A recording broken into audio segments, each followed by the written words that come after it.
And when we whoop enough ass, everybody gonna get in line and do right. All right, peace and blessings, peace and blessings. Assalamu alaikum, shalom. Welcome, welcome, welcome, everyone. We are live with our book study, The Fall of America. We're on chapter 10, and we're going to do 10 through 12 tonight. And I am here with my co-host, Mayat. Peace and blessings, Queen. How are you? Hey, I'm doing good. Hello, everyone. All right, all right. So we are doing chapter 10, 11, and 12 tonight.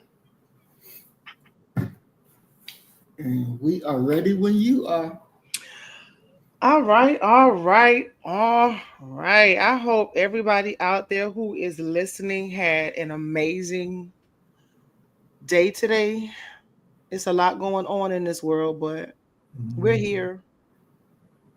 We're going to keep on pushing. So tonight, what are we doing again? 10 to 12, correct? Yes, ma'am. All right. So chapter 10, resurrection of our people. We're going to put on our seatbelt, put on our thinking cap. I need to take a deep breath. Ooh, 'cause I think this one is going to be a little bit. This is going to be heavy, based upon what I pre-read this information, and I was like, I really think that I'm really interested in hearing what you have to say. Mm. So, with that being said, resurrection of our people. The old world must be removed to make way for the new world. There is a universal struggle being waged by the old world against the beginning of the new world. Will the old world's opposition prevent the establishment of the new world? According to recorded history, the efforts being made by the old world against the beginning of a new world will fail, as did former opponents of Allah. According to the history of Noah, the people ridiculed the very thought of Allah bringing a flood to drown them. Noah was laughed at and scorned for preaching such a doctrine. According to the Bible and Holy Quran, he was called a liar and looked upon as a crazy person. Some of the members of Noah's family joined the mockers and disbelievers of Allah and his messenger, who was Noah. They met the same fate as the others who disbelieved. For nearly 34 years, I have served you, just as Allah's warners of old served a hard-hearted and hard-headed disbelieving people who were great lovers of the enemies of Allah and the true religion, Islam, which means entire submission to Allah's will. The opposition of that world to the advent of a better world was a total failure. So shall it be with those today who oppose the beginning of a new world of righteousness. In the time of Abraham and his nephew Lot, before the birth of Ishmael and Isaac, Abraham's two sons, the people mockers and haters of truth and righteousness in that part of the world, which is what the cities of Sodom and Gomorrah, had become victimized to every imaginable evil. They even threatened the life of the preacher of righteousness, Lot, disregarding the strangers who were the angels visiting Lot until it was too late. So it is with the opponents of the messenger of Allah today in America. I want to say this before we move on. I said this last week. I love when something is going on in my life and then we have this book study and then it's something that Elijah Muhammad said that corresponds to what I'm going through at this particular time. And I just had a conversation with my supervisor today and I said, I am so tired of being a messenger to the people here on this job because I try to tell you all things that spirit reveals to me, things that I see in my dreams, my divine revelations that come to me, and I tell you all and you don't believe me and you look at me like I'm crazy. Mm. And then it comes to pass, but unfortunately for you all, it's too late. Mhm. You know, Mm. Wow. I'm tired. Hmm. Yeah. Messengers are never sent. They always are raised in the midst of those whom Allah would warn so that they can't claim they did not understand the language of the messenger or say that he was a foreigner or stranger. The messenger is one from them.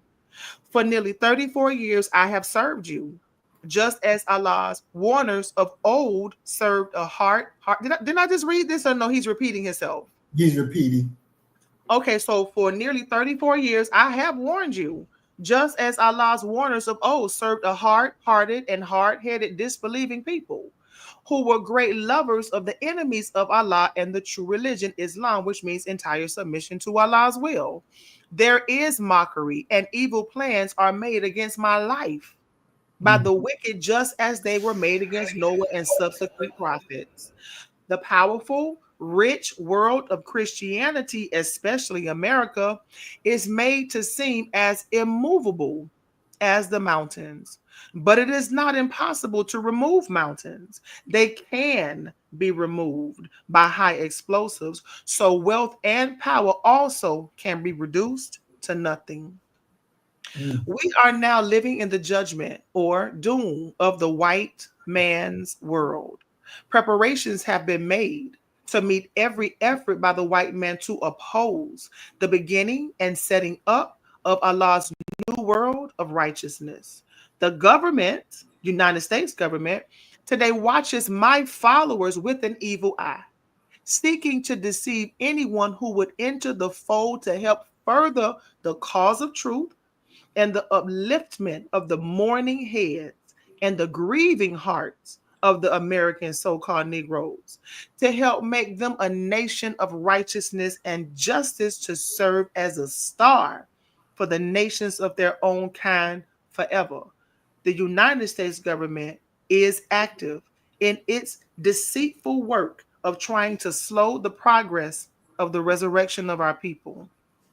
American whites want us to reject Allah and the true religion, Islam, and believe in their false religion and false God, whom they cannot make manifest to you. They cannot prove to you in this day and time that Christianity is a defense for you as well as for themselves against their doom.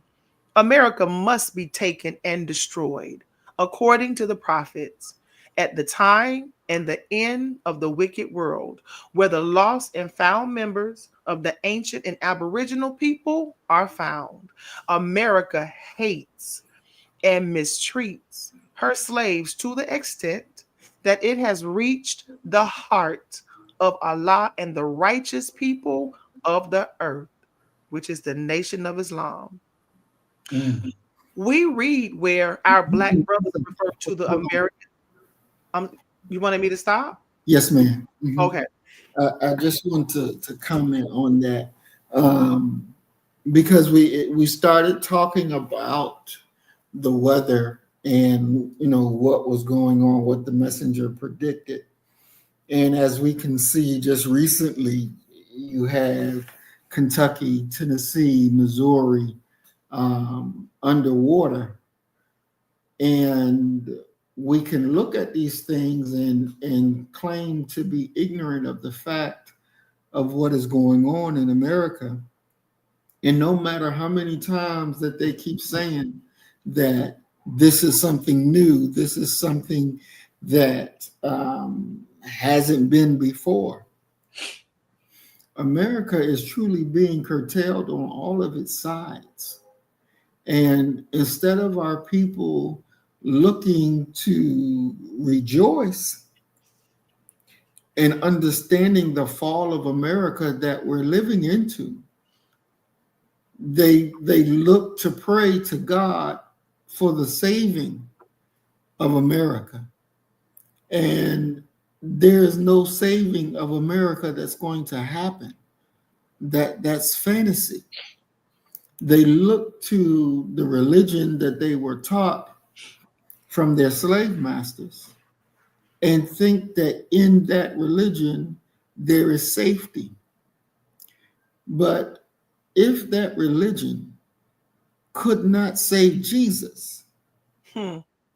could not save him, how in the hell do you think it's going to save you?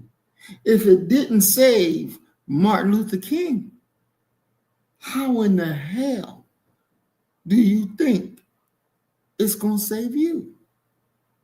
It's not.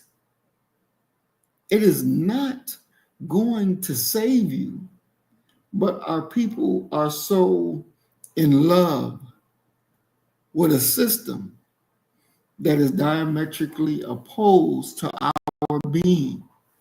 And when we talk about the old world and wanting to accept the new world, because when we're understanding that the fall of America means that there's going to be a ushering in of a new world, a new way of thinking, a new way of being, a new way of acting. And if you try to bring the old world and that old mindset into the new world, you're not going to be successful. You're not going to make it. You're not going to make it. So we have to be wise in understanding the shifts that are taking place right before our eyes and understand the time and what must be done.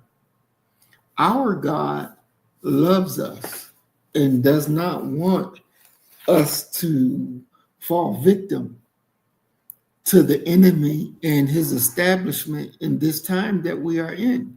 So when the messenger said that angels were among us, and I think somewhere in the scripture says, be careful because you host angels unaware. You're not aware of who you're talking to. And see, the one of the things that we have to understand is that we are sometimes we're the closest thing to God than our people will ever get. And that's a reality. That being close to us is the closest they will ever get to God. And knowing that and seeing that and understanding that our disposition, because in the Quran, it talks about a chapter where a blind man was tapping his way to Muhammad. And Muhammad was talking to this rich man, this highly placed man, trying to explain to him Islam. And when the prophet was pulled by the blind man who was seeking the wisdom, and Muhammad frowned at him because, like, oh, you're disturbing me from doing what I need to do. And we have to remember that that's who we are. We really are angels to our people because we know what they know not. And we have to be replenished because it gets so not unbearable, but it wears you down. The weight of it wears you down. And so we have to be productive of having to shift that weight off of us and remove the burdens. Because when we think about it, the burdens that we're carrying is other people issues. It's other people issues that we're carrying. And we have to figure out the proper way to shed those burdens off. And as we are able to shed those burdens off, we become even more successful in doing the work that we're doing. And I Mhm. just wanted to say that. And so in paragraph 7, when he talks about the government watches his followers with an evil eye, Hmm. seeking to deceive anyone who would enter the fold to help further the cause of truth and upliftment. Hmm. I remember I went to a corner store in my community, and this corner store is owned by a he's from the Middle East, probably from Pakistan or just somewhere in the Middle East. And I remember I walked in there one day and he was selling newspapers, and I was under, I don't know why, but I thought it was the Nation of Islam newspaper. Hmm. And I was like, I was so happy. I was like, "Oh, you're selling NOI newspapers." He was like, "No, that is not. And that's not real Islam." And Mm. and he said it with a voice that was like conviction. And I Mm. looked at him in disgust because who are you to tell me that that's not real Islam? Hmm. And who says that the Islam that you practice is the real version? Exactly. You know, Mm. you in the black neighborhood selling only to black people, talking about a black religious group, Mm. Mm. Mm. you see? Hmm. But you in Yeah. our neighborhood. Hmm. And he said, you know, we got they they they don't want us to enter into the fold to understand what the truth is. They don't want a people that's uplifted. They don't want our heads to be held high. They don't want our hearts to not be grieved anymore. But you want to come in my neighborhood and sell cigarettes and beer, Hmm. Hmm. something that in their religion, what they call it, halal or haram. Haram. It's haram to your people. That's right. So it's not just the US government that has a watchful eye on us. Hmm. Other ethnic groups do. And they're profiting off of our mourning heads, grieving hearts, our ignorance, and the fact that we don't want to learn the truth and embrace that truth and walk in that truth. Hmm. Because it's not for him to tell me about Elijah Muhammad or the minister Louis Farrakhan, who I know love me as a black woman. Because this man has nothing for me but beer and cigarettes. That's right. Hmm. Mm. Mm. Mm. And I wish I could go back to the 30s and 40s when the nation was bumping, because they'll probably stand out there and shut that shit down. Exactly. How dare you? Exactly. And that's more so why we need our own. Hmm. He shouldn't even be in our community anyway. Hmm. That's right. So American whites, they want us to reject Allah. No, that's not where we Mm-mm. where are we? We're on 10. We read where our black brothers. Okay, so we read where our black brothers refer to the American so-called Negroes as their brothers. While according to the preaching of some of those, I'm sorry, let me start again because it's raining. I'm hearing a lot of heavy rainfall.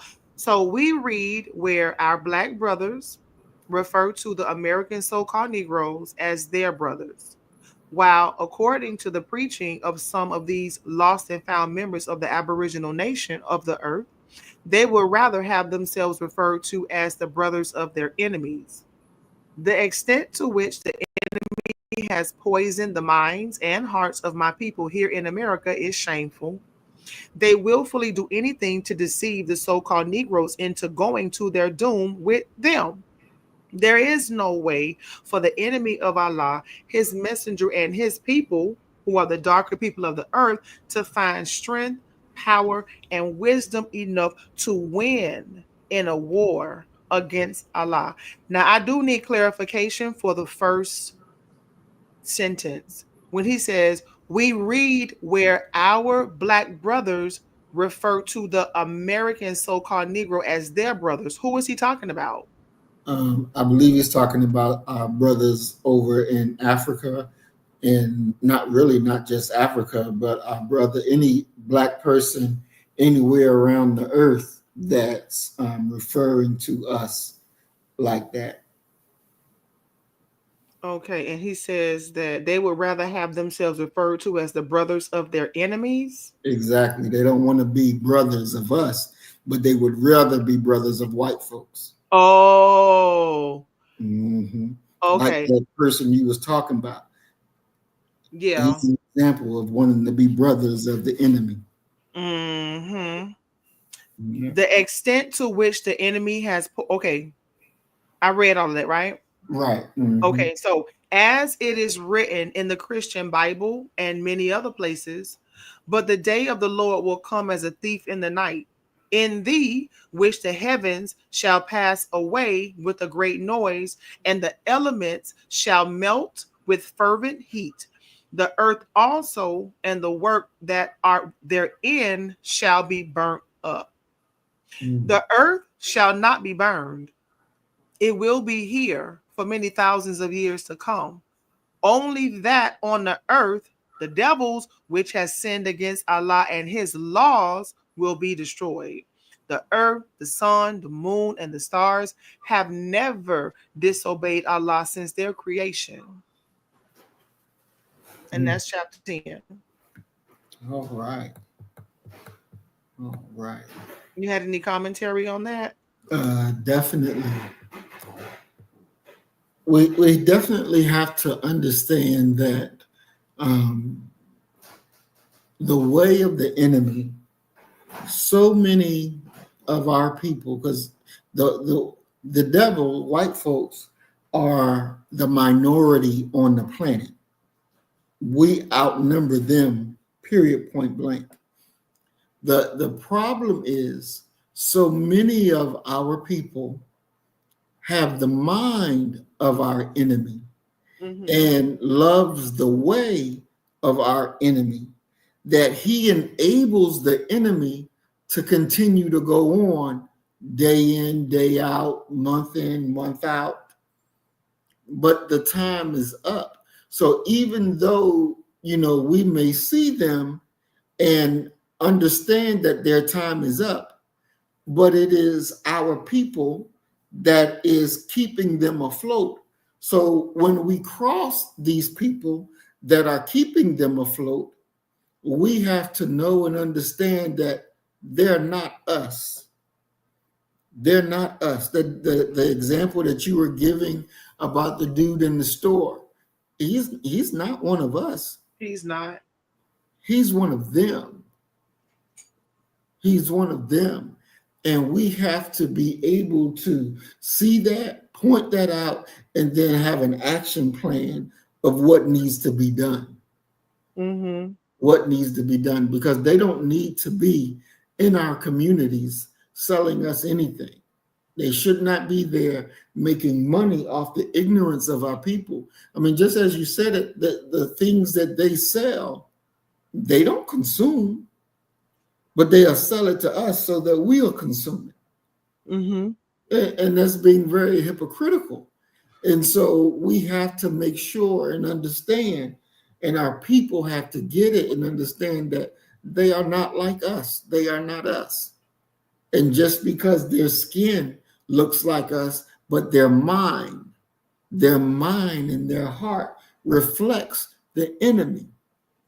And anybody with the mind and the heart of our enemy has nothing but evil stored up for us. Mm-hmm. And that's something that we definitely have to understand. And that's something that we have to definitely be willing to confront and destroy. Confront and destroy in no limit of time. In no limit of time. The enemy will stay ruling as long as we stay asleep and allowing him to rule. Mm-hmm. And we have to wake up and get busy. We have to wake up and get busy, because this is the house that's holding it all together. This is the house. America is the house that's holding it all together.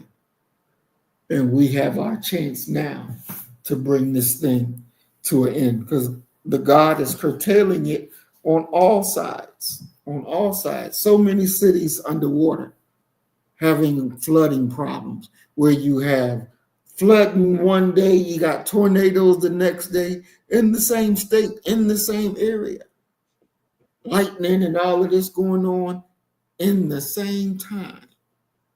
So not only is the mountains and stuff being weakened by the water and by the wind, Mm-hmm. and stuff falling apart and breaking apart, and holes, sinkholes being opened up under the ground, and people getting sucked in and sucked away.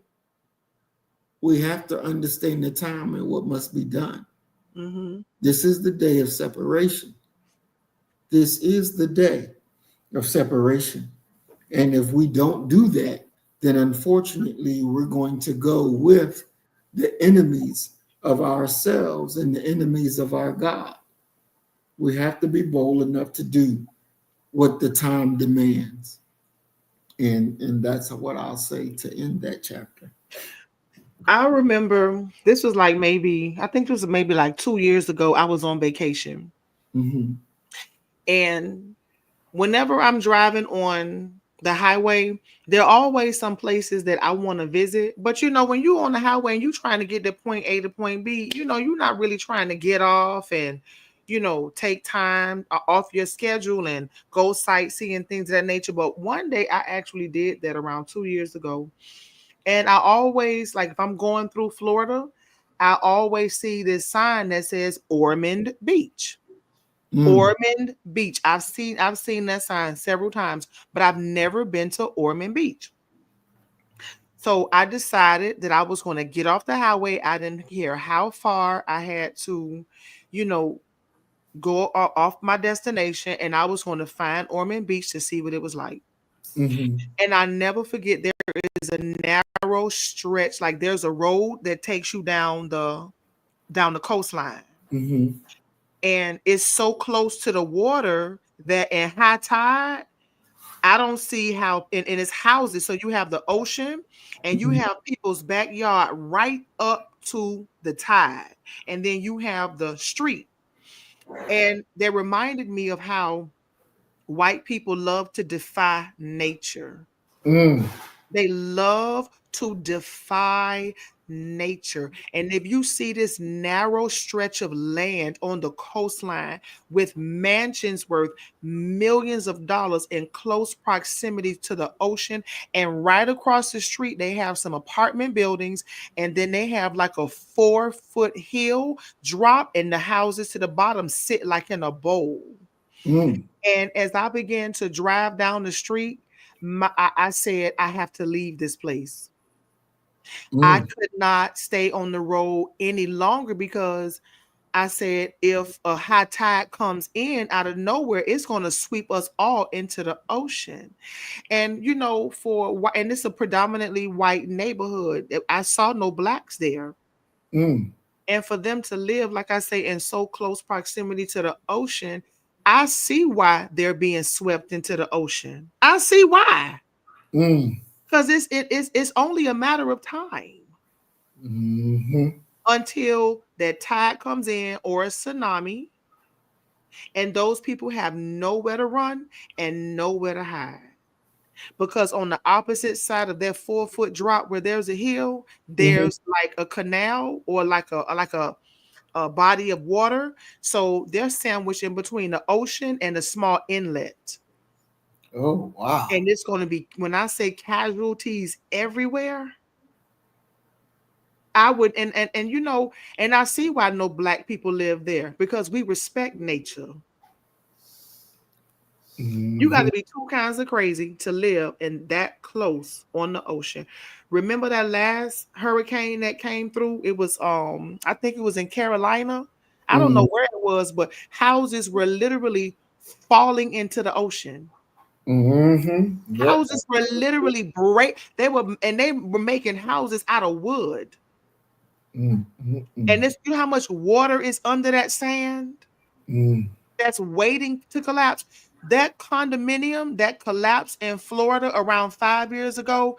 Did Mm-hmm. you see that on the news? That condominium that collapsed? Yep. Sure did. A university in the state of Florida did a study 40 years ago and told them, don't build anything right here. Don't build nothing right here because this is sinking. And if you build right here, eventually there's going to be a great collapse.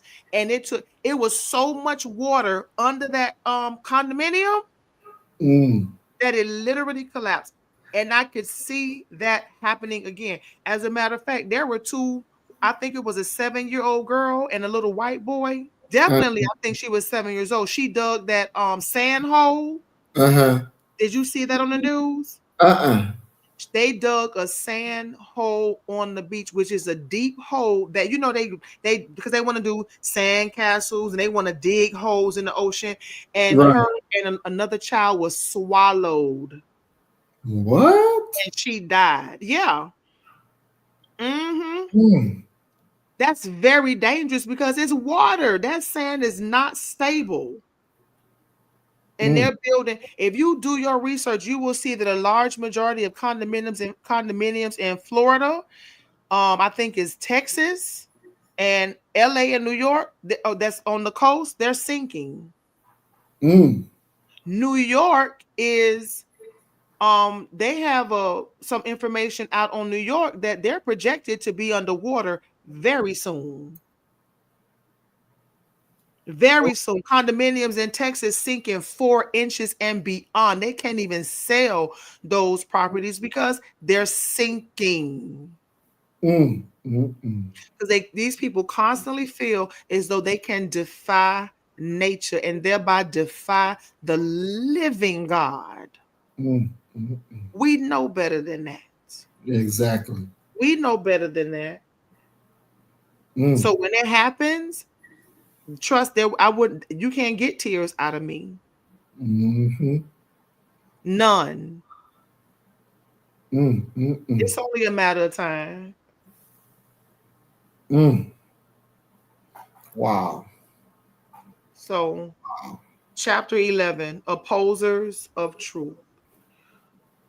And you just made me remember I forgot where this was. This was somewhere in Florida as well. A man was in his house in his bed and the sinkhole opened up. It swallowed the entire house. Mm. When emergency services came out to assess the situation, it was determined that it was too dangerous to try to rescue him. So they left this man in that sinkhole to die. Wow. They have a place in Florida called Sinkhole Alley. Did you Mm. know that? No, I didn't know that. Yeah, they have an area in Florida called Sinkhole Alley. It's a long stretch of land at any given time. Your home, your business, your street could collapse and you will be 30, 40, 50 feet deep. And no one is going to come rescue you because it's too dangerous. Wow. Wow. And they know that it's prone to sinkholes and they still build in those areas anyway. Wow. So what Now, do you do the people know that this is what's going on there? Yes, they do. Oh my God.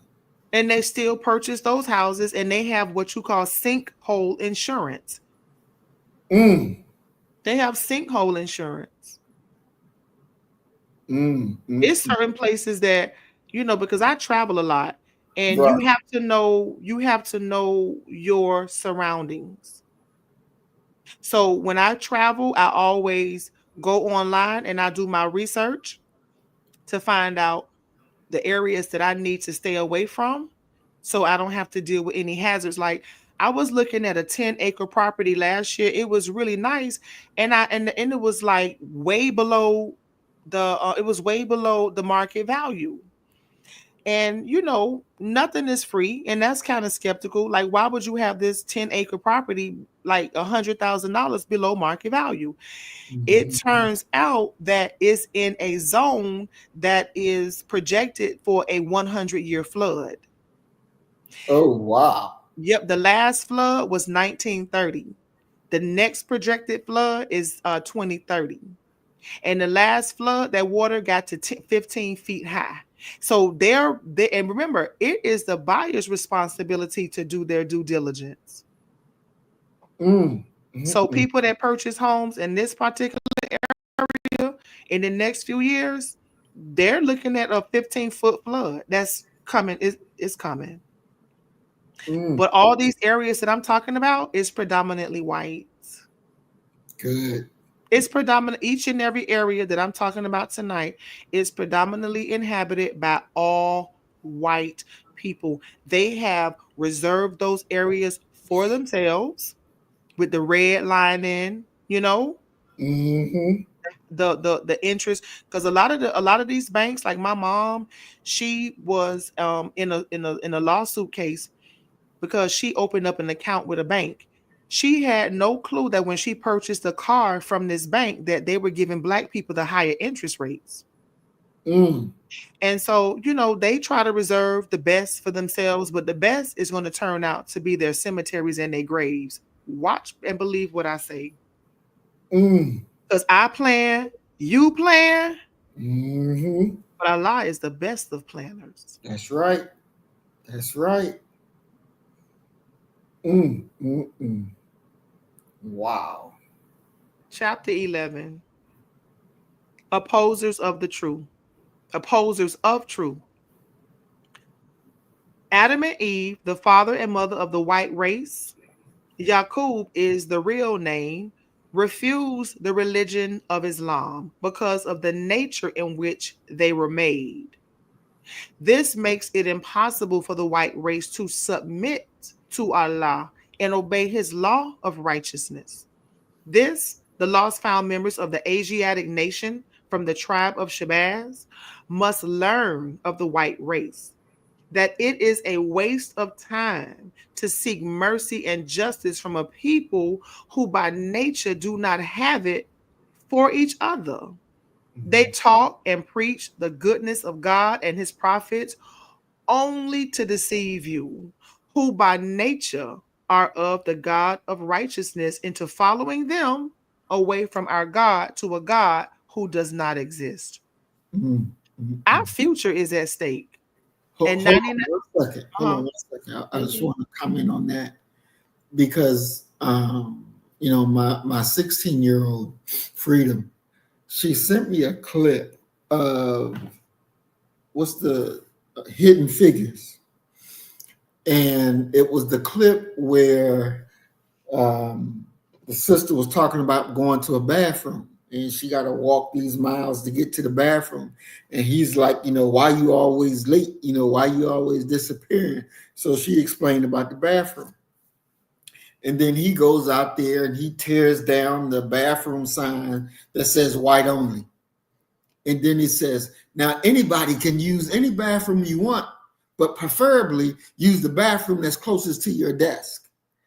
And so the thing was, oh, here he is doing a good job of tearing down the bathroom signs that say white only, and now the bathrooms is open for everybody. And I say, no, that wasn't his objective.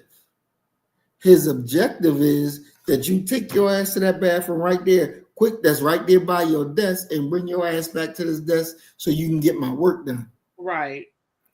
His he didn't give a shit. He just wanted his work to be done so that they can do what they need to do. And we have to be able to understand and see that their nature doesn't change. I don't care how friendly they seem to be. I don't care how much good work you think that they are doing. There's always an underlying motive. And that underlying motive is not to your benefit. Mm-hmm. It is not to your benefit. No matter how nice it may look, there's always, as they say, the devil's in the details. Mm-hmm. There's always the reason behind why they do what it is that they do. Why would they wait all of these years to finally put out and say that they would never made it to outer space if it wasn't for black women? Mm-hmm. Why would you wait all of this time to say that? What is your motive for bringing it out at this particular time? What is their motive for bringing out that that they couldn't figure out how to get servicemen their mail? They couldn't figure it out how to get them their mail on the battlefield in real time. That it took Black women to figure out this process of how to get them the mail in real time. What is your motive behind what you're doing? There's always a trick, and their nature is consistent. It doesn't change. It doesn't change. And that's something, because we seem to get lost in the smile. We seem to get lost in seeing something that is nicely being done, but you're only looking at it on the surface. You don't see what's the underhand work that's going behind it. The devil is the devil. Their nature is not going to change. No matter how much people want them to seem nice and friendly. It's nothing but a trick. It is nothing but a trick. And I rest. Now, if you ask the question, what is their motive? I'm going to tell you what I think that motive is based on the revelation that came to me. I don't know the exact date because it is in my dream book, but it was revealed to me in a dream around 2 years ago that in the last days, the Spirit of God was going to move on white people and cause them to start telling the truth about who we are. That is what was revealed to me. And we have been seeing that. There has been a lot of revelation where they have been saying who we are. And I'm seeing it coming out of the mouth of white people.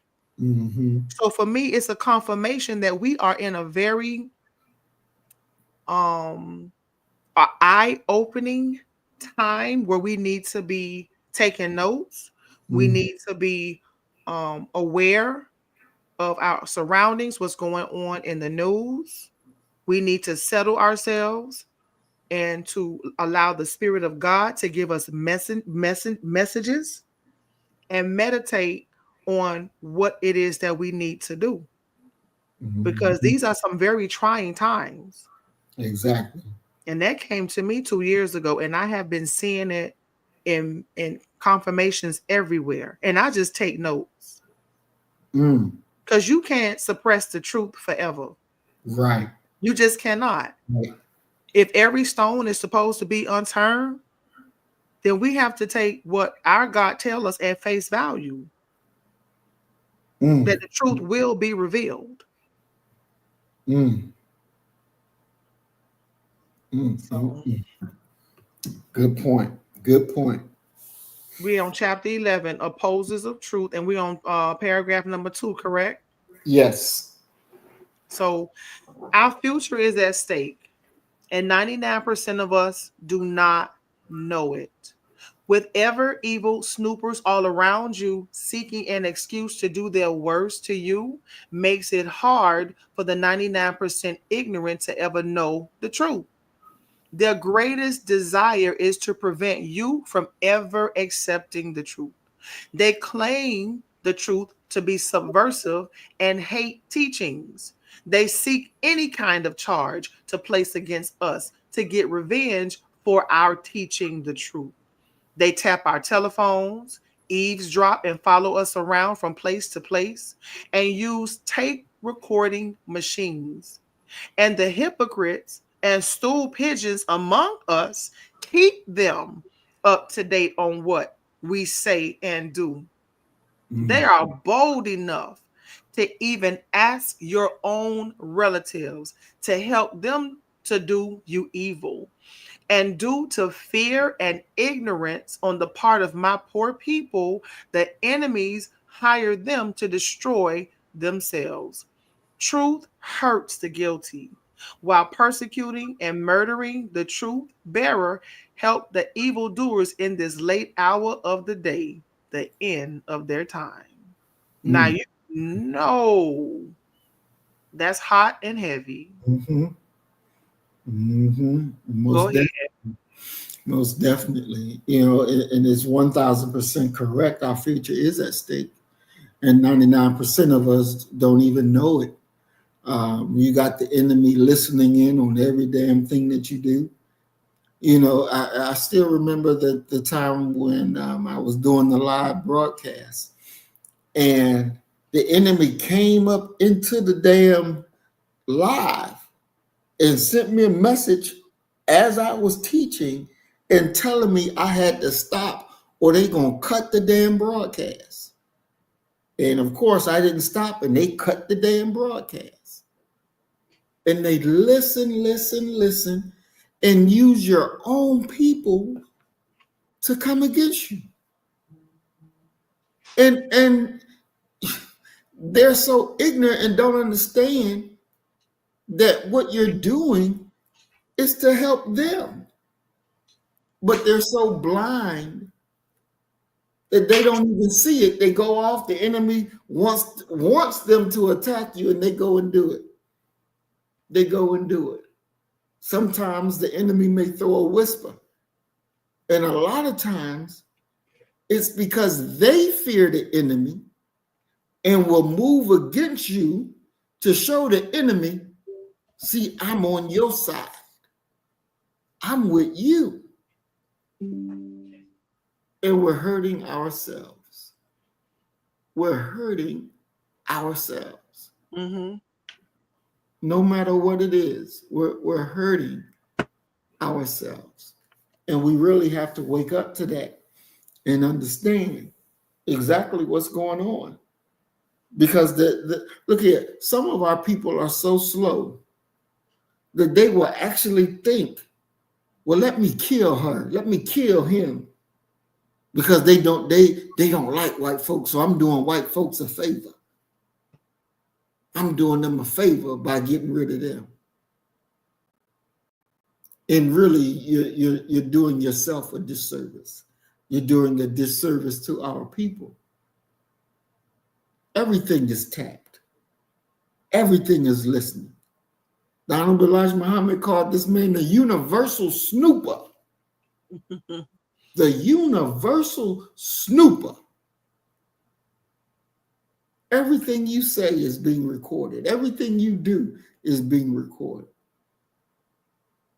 And it'll be brought up to you at a certain point in a certain time. When the enemy says, okay, yeah, I got this on him now, and I want to use it. I want to use it. They knew Martin Luther King was out there sleeping around on his wife. They knew it. They knew he was projecting one thing to us. Behind the door, he was doing something totally different. That's most Baptist preachers. Exactly. Exactly. So it's known. It's known. You just wait and see when that day come to you. Just like that day came to Ralph Abernathy when he published his book. And at first, he didn't have that information in there about Dr. King sleeping around with other women.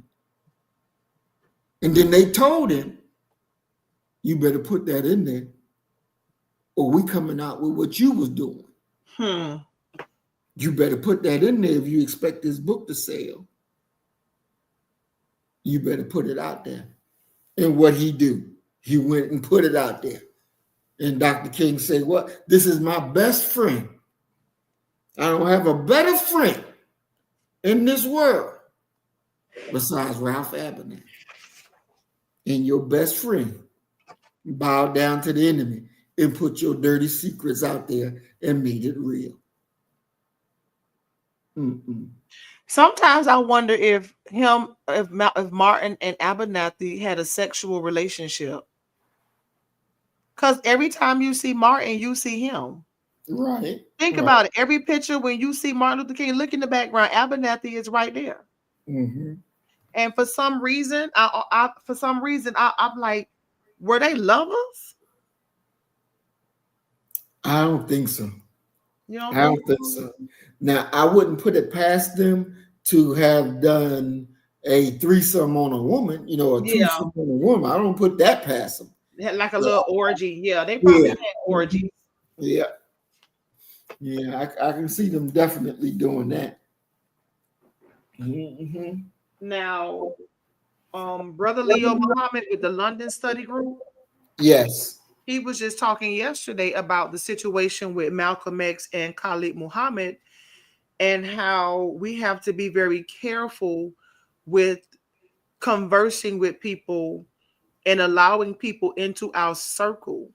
Because according to Leo Muhammad, what happened to Khalil and Malcolm is that they allowed people to sow seeds of jealousy and hatred into their spirit, and it caused them to come against Elijah Muhammad. Is that true?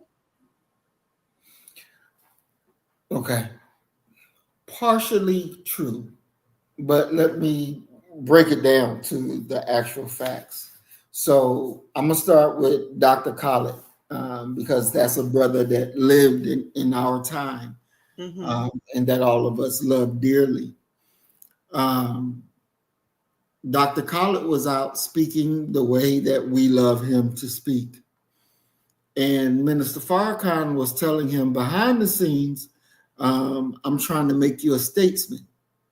And I need you to tell the truth, but don't be so colorful in your language of how you're putting things. Mm-hmm.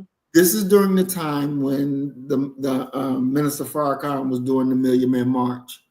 It was a little bit before it, but they were working on still putting everything together. And Khaled went out there and made the King College address, and where he talked about lifting up the skirt of the Pope and all this stuff. And the ADL got hold of it and blew it up, all making big old fuss about it. And the minister is trying to make a way in with the preachers. So now it became where Dr. Khaled became a issue or a problem because he was not disciplining himself as the minister told him to start doing. So now this issue happened. So Dr. Khaled was silenced and sat down for a time. Dr. Khaled served his silencing period and did what he was supposed to do with honor and distinction. Mm-hmm. He lost his position. He was stripped. He wasn't even a minister no more. He was a regular believer at Mm-hmm. this point. But Dr. Khaled was trying to work his way back into the graces of the minister. Mm-hmm. He was when his silence time was over, he started speaking again. Um, and at different levels of different mosque situations, the local leadership would tell the FOI captain, do not send FOI out there to secure Dr. Khaled. Leave him on his own. Who did that again? The local ministers would The do that. lo- the locals. Repeat that part. The local ministers did what? The local ministers would tell the local captains not to send brothers to secure Dr. Khaled. Leave him on his own. So when Dr. Khaled would go out and speak, he would not have the security of the FOI. There would be brothers who loved him that would go on their own to go and help out to secure the brother. Now you had people telling Dr. Khaled, well, you need to do this, you need to do that. And he was trying to reach the minister. He would call, he would send letters, he would come to the lectures. But whenever they would, make a date to meet up, something would happen. One time they met each other in the airport by accident. And Dr. Khaled loved the minister, and he break down crying, talking to the minister. But with so many different things going on, it never happened. The meeting never happened. Then Dr. Khaled was upset, and people were putting stuff in his ear, and it turned him against the minister. And he began to make lectures against the minister. And that was a very, very hard time for Dr. Khaled.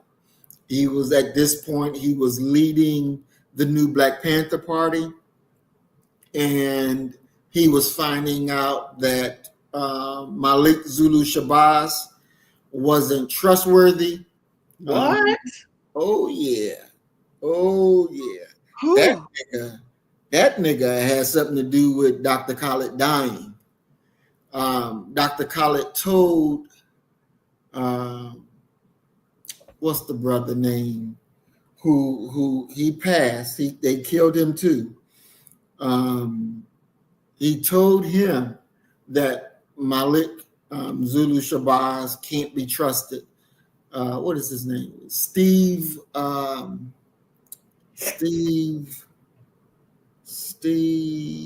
What is our brother name? And when you listen to he always say check, and everybody say check. Steve Coakley, that's who he is. He did the video and told Steve Coakley about him. Steve Coakley started talking about Zulu being untrustworthy as well. And so when Dr. Khaled, got with the girl that was working for the Jews and married her, and wound up getting murdered that way. What? Wait a minute now. You just said that first of all, let me go back and apologize for calling him Khalil, because when I come home from work, my mind is fried. Khalid. Let me get that together. Mm-hmm. Khalid Muhammad. Did you just say that Khalid Muhammad married a woman who affiliated with Jews, or who was a Jew? Who worked for the Jews. She was a black woman. Yeah, she was a black woman that worked for the Jews in this store. And at first, Dr. Khaled would come in, talk with her, try to, take her on a date. And it was always no. Then all of a sudden, it just changed to yes. And then, next thing you know, he come up having issues and he dead. And she just walk away with no problem. His son all of a sudden becomes a fucking millionaire overnight. His son, the little one who used to be the young one that was on the stage in back of him. Exactly, little Farrakhan. Yeah, picture with Bill Clinton now, and he's a millionaire overnight, and dissing on his dad. No. Oh yeah. I didn't know he was dissing his father. Oh yes. Oh my God. Oh yes. All three of them bastards were in that. All three of them. You think his son was in on it too? Most definitely his son was in on it. Yes. Yes. How the hell you become rich overnight? How the hell you taking pictures with Bill Clinton?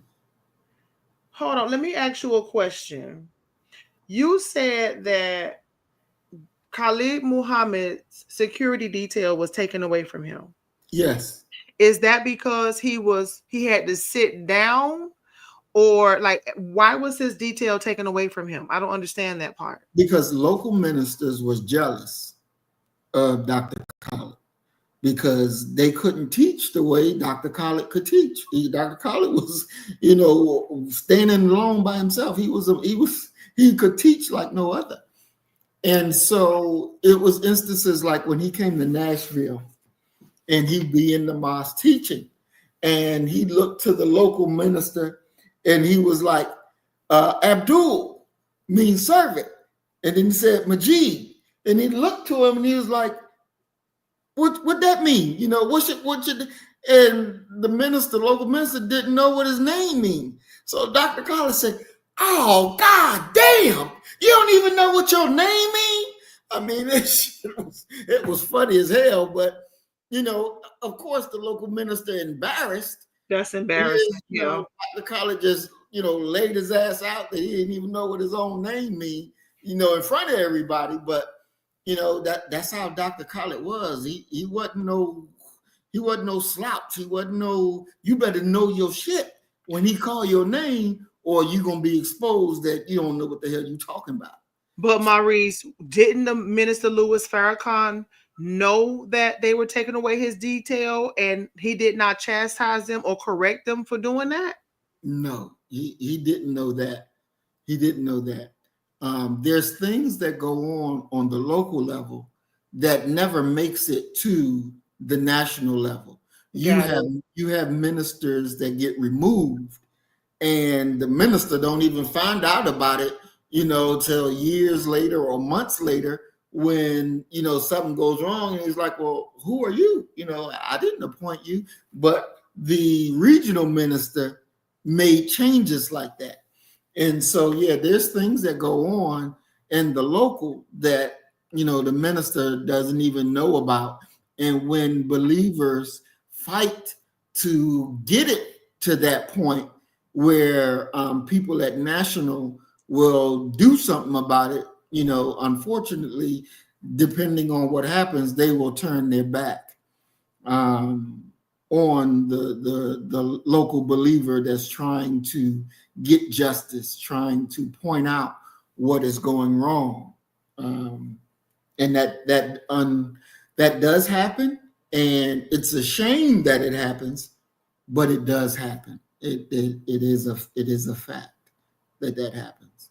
And so, like when Dr. Khaled was in the hospital on his deathbed, and a visitor came to him and told him, "They got you, Doc.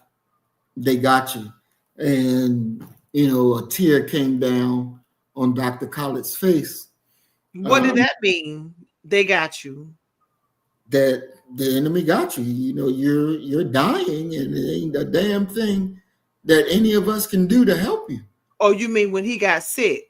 Yeah, he was poisoned. That was definitely done on purpose. It wasn't no accident.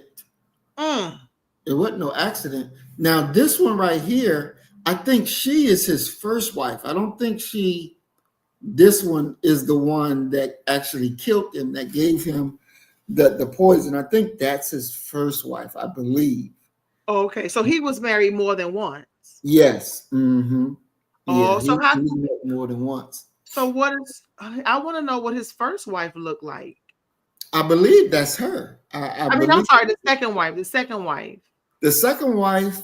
I don't believe that there is pictures that were publicized with him and her. Interesting. Because she didn't want to get her picture taken. You would really have to do some really searching to get it. Yeah, but she is definitely one to find out, because in my thinking, her, Zulu, and his son should be tried for treason, because there's no way this man is going to be laying in the bed. They all out. He come back home. He laying in the bed, sleep. Then he going to get up, stand up, and piss in the floor, in the bedroom floor. Tell you something ain't right.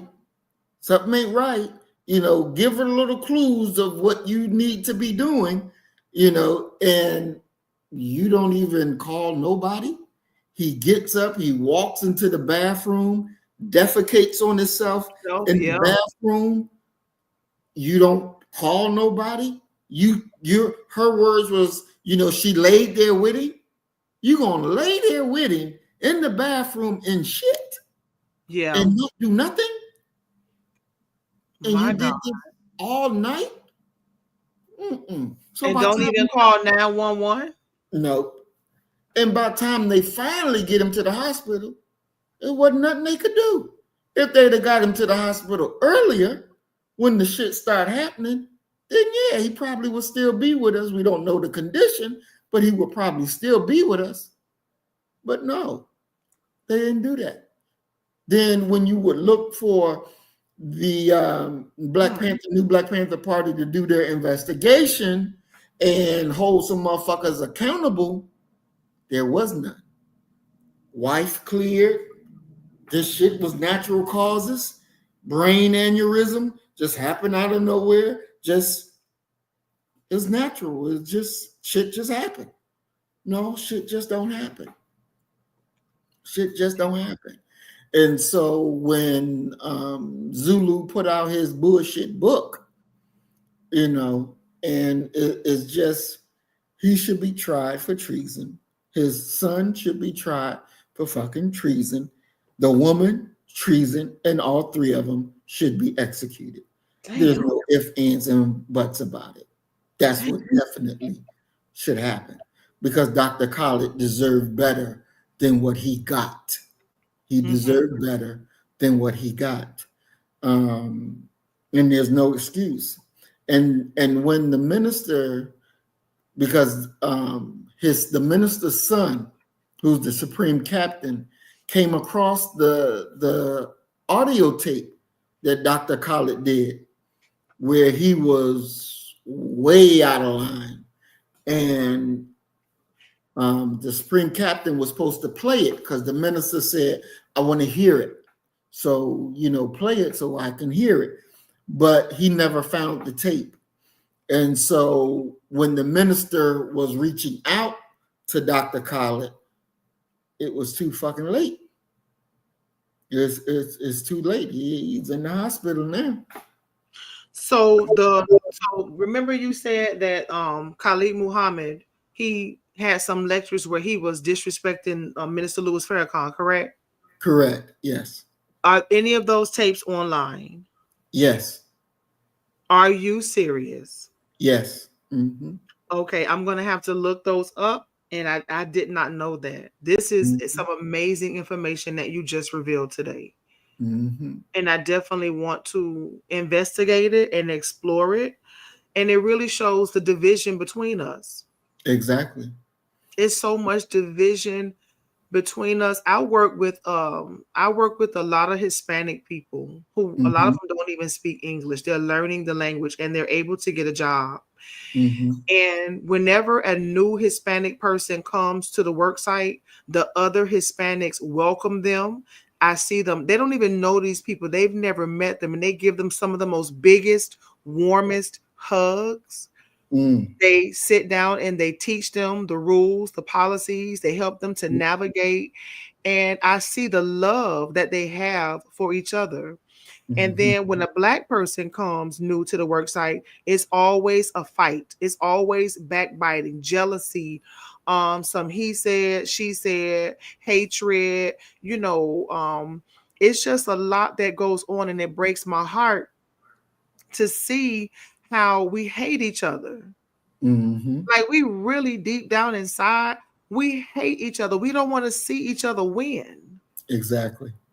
We love to pull each other down and then wonder why we in this situation. Yep. Yep, that's it's true. Us. I understand this racist systemic system has done a number on us. But at what point do we look at ourselves and be responsible for our own actions? Yep. Being respectful don't cost you nothing. Nope. Helping your brothers and sisters don't cost you anything. I remember one time when I was a Christian, I was a diehard Bible thumper. And at this time I was in college, and financially I just didn't have it. But one thing about my intentions, they were very pure. And I remember I went to church and my clothes was a mess and my hair looked a mess too. I looked a mess, but that was the best that I could do. And I never forget the people in the church, they were laughing at me. What? Even some people in my own family were laughing at me. And the pastor's wife, she pulled me aside and she was like, "You need to dress better and do something with your hair." Mm, Never asked me my financial situation. And it mm, hurt. It really hurt me. But I mm, didn't let it break me because I knew that my heart was sincere. And so I'm just, when it comes to us, we mm, really need to do some soul searching. mm-hmm. We really need to do some soul searching because one thing I know about the Nation of Islam, it's really about order. Right. And I'm kind of disappointed to hear you say that some things that happen at a local level never reach the national level. Mm-hmm. And maybe back then, because communication was kind of limited, but Mm, there's no excuse for that to happen today. mm-hmm. Even I was talking to my coworker who's in the Nation of Islam. He said that they have excommunicated RZA. Yeah. I Mm-hmm. didn't know they excommunicated RZA Mm-hmm. because I was going to go hear RZA speak. Um, and I asked my coworker, was he going? And he said, no, we have been told to not communicate with him. Mm-hmm. Mm-hmm. That blew my mind. Yeah. Yeah. So And what's going on with that? Do you know anything? see, one thing about RZA, uh, he has some issues, and it's like when we have restrictive laws, and when you break a restrictive law, depending upon how your court case come out within the nation, then you are sentenced for Oh. time out. So I'll Mm-hmm. give you a great example. Like me, uh, I was put out for a year for fornication. I knew that you ain't supposed to do it, but this girl was fine and I liked her and wanted to be with her. So the deal was done. Um, Well, who told on y'all? I told on myself. Oh Lord, have mercy. I Damn, y'all told got myself. confession. So you mean to tell me the Nation of Islam do confession like the Catholics? No, it's not like that. What it was just, here am I, and I'm a squad leader at this time, and I'm leading the men, but yet I'm breaking the law at the same damn time. And so it just didn't sit right with me, and it produces a burden. And Okay. so I just had to go to the bro captain and tell him, bro captain, I've been committing fornication. Damn. And it shocked the hell out of him and the rest of the brothers. But, I had to, take my time out. And, I did my year out. And even before my year was up, brothers was coming to me to get me to appeal so I can get back in because they really needed, what I offered.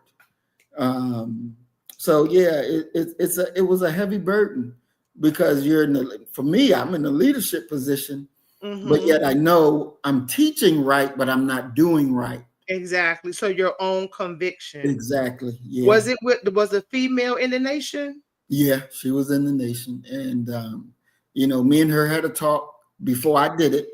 And I was letting her know, this is what I got to do. And she understood. She didn't fight and say, don't do it, don't do it. Um, and she was like, go ahead and handle your business. Do what you got to do. Did she get a prescription as well or just you? Did you Yeah. reveal her identity? Yeah. We both got put out for a year. We both got put out for a year. And we wound up getting married. And we stayed together for about 10 years and then we wound up getting divorced. But Mm-hmm. yeah.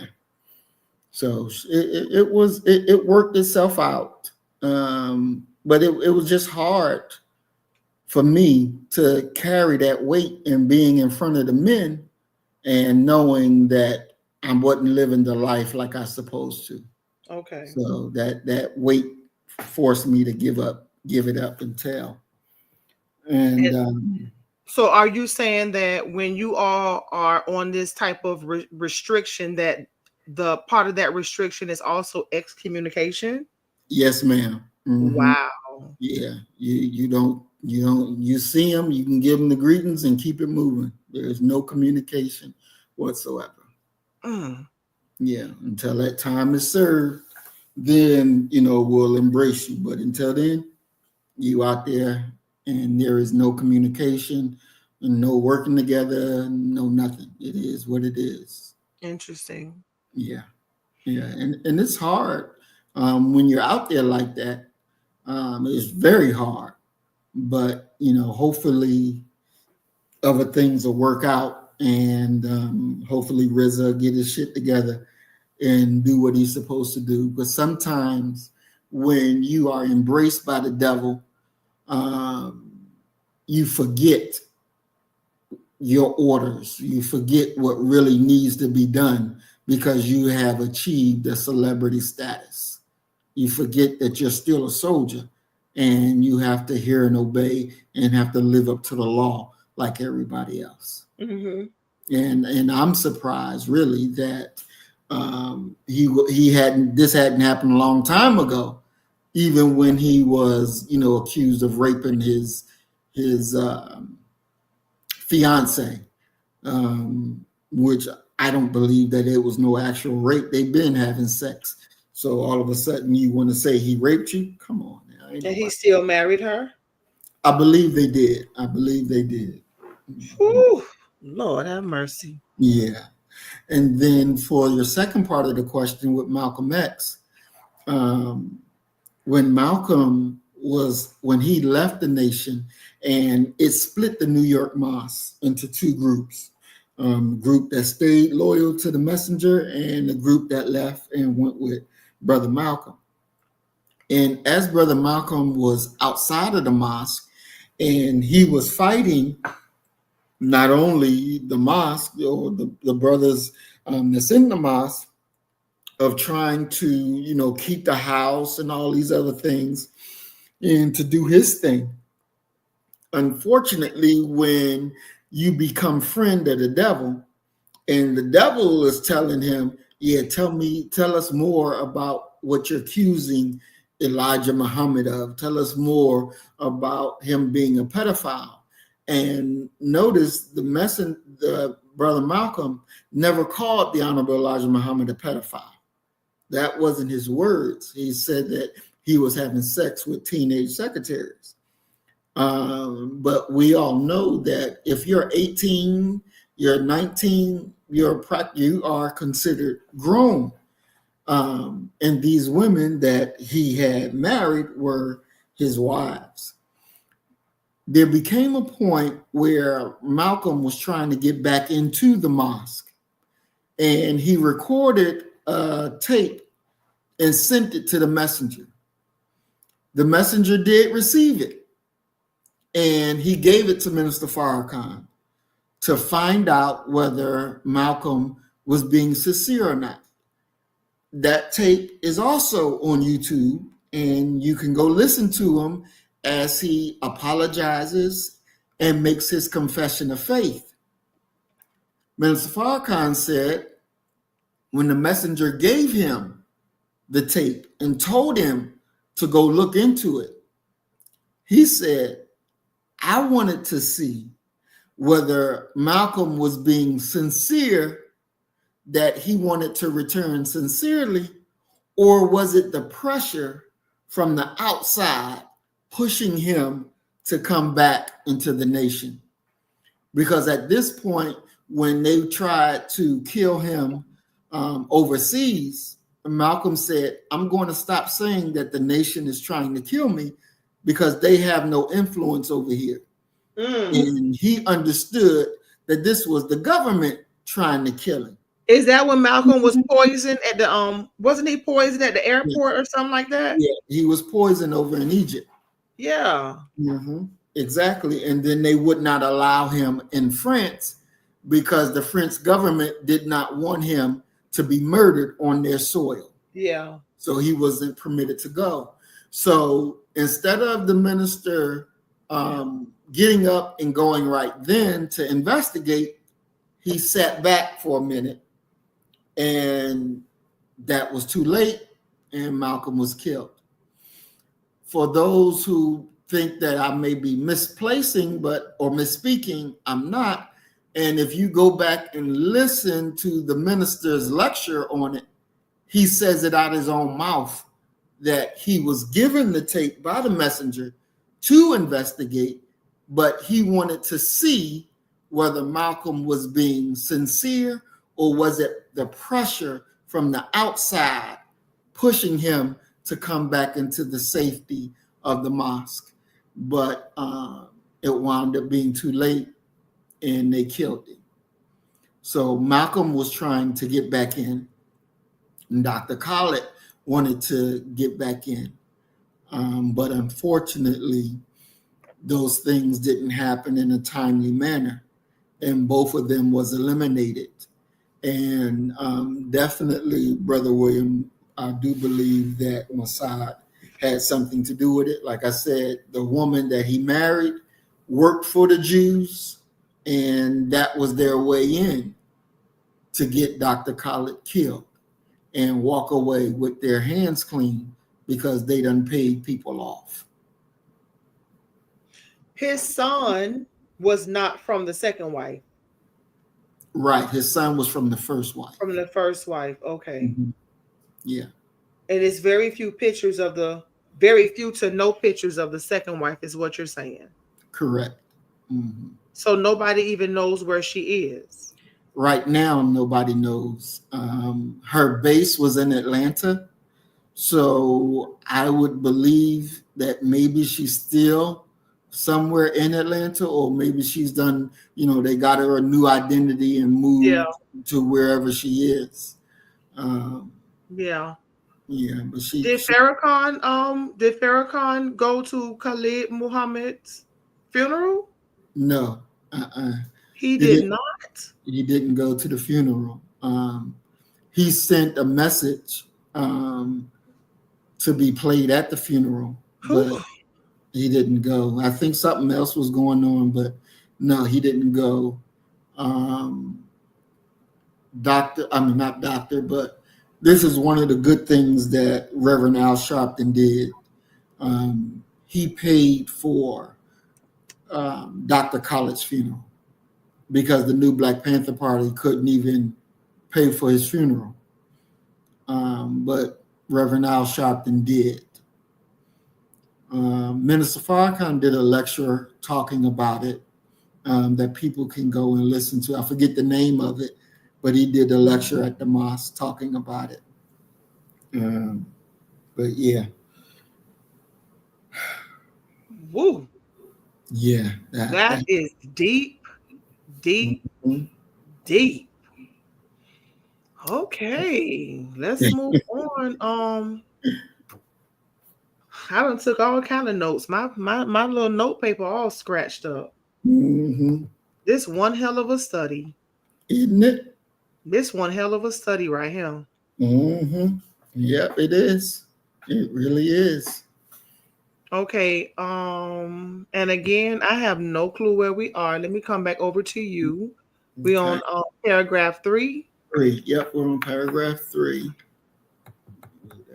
All right. So our problem must be solved, saith Allah, the God of righteousness, who is with you and me to raise us up, the poor, lost, and found members of the original owners of the planet Earth, the tribe of Shabazz. A good solution is as follows.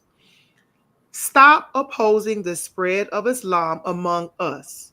Let us go back to our God, Allah, and our religion of Islam.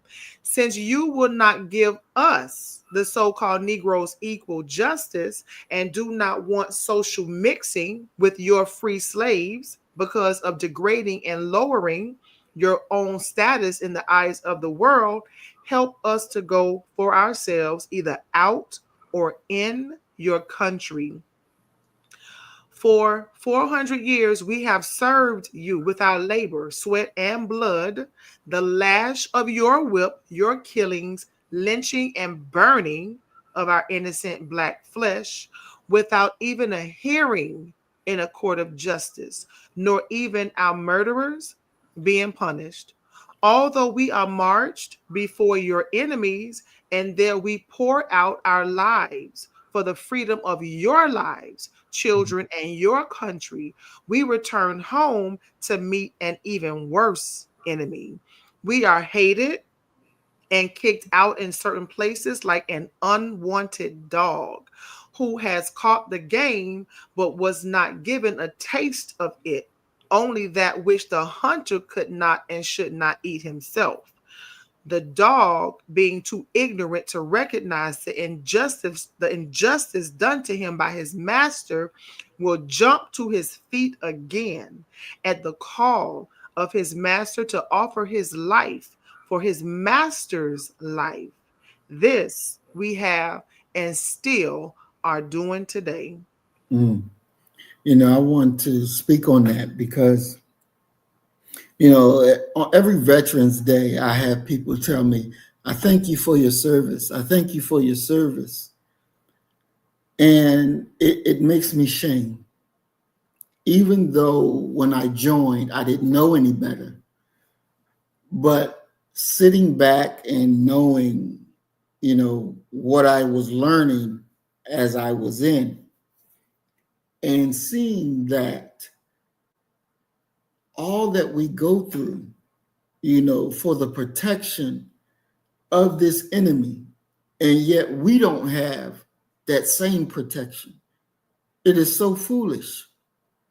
It is so disrespectful that we are willing to die. We are willing to give our lives for, not even for America, but for the corporations that drive America.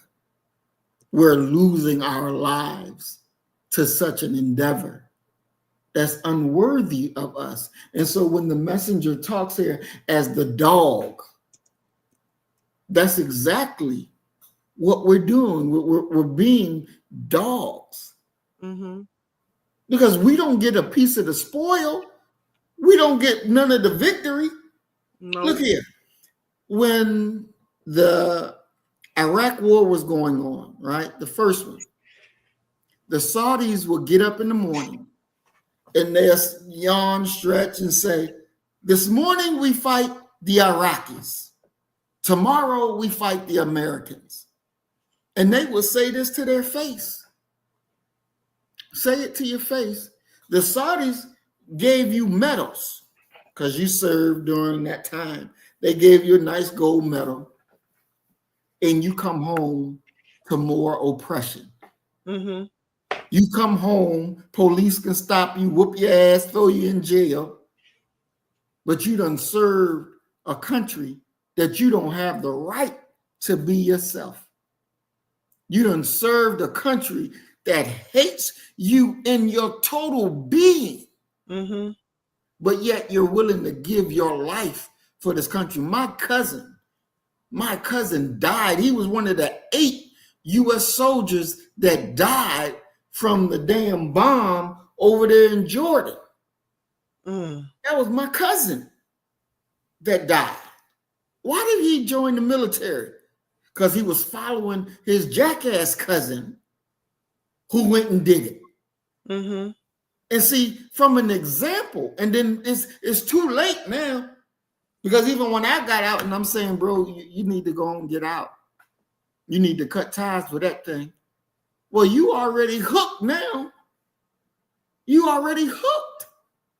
You already getting the money. You done establish a pretty decent lifestyle. So you don't want to break. Because your lifestyle is dependent on this money. But yet, let something happen to you, the country ain't going to come to your back. Ain't going to come to your benefit. He was an E5 when he died. Then they gave him another strike, made him an E6 in death. In death, you give him that. Why? All of them who died got an extra strike, and they were all black.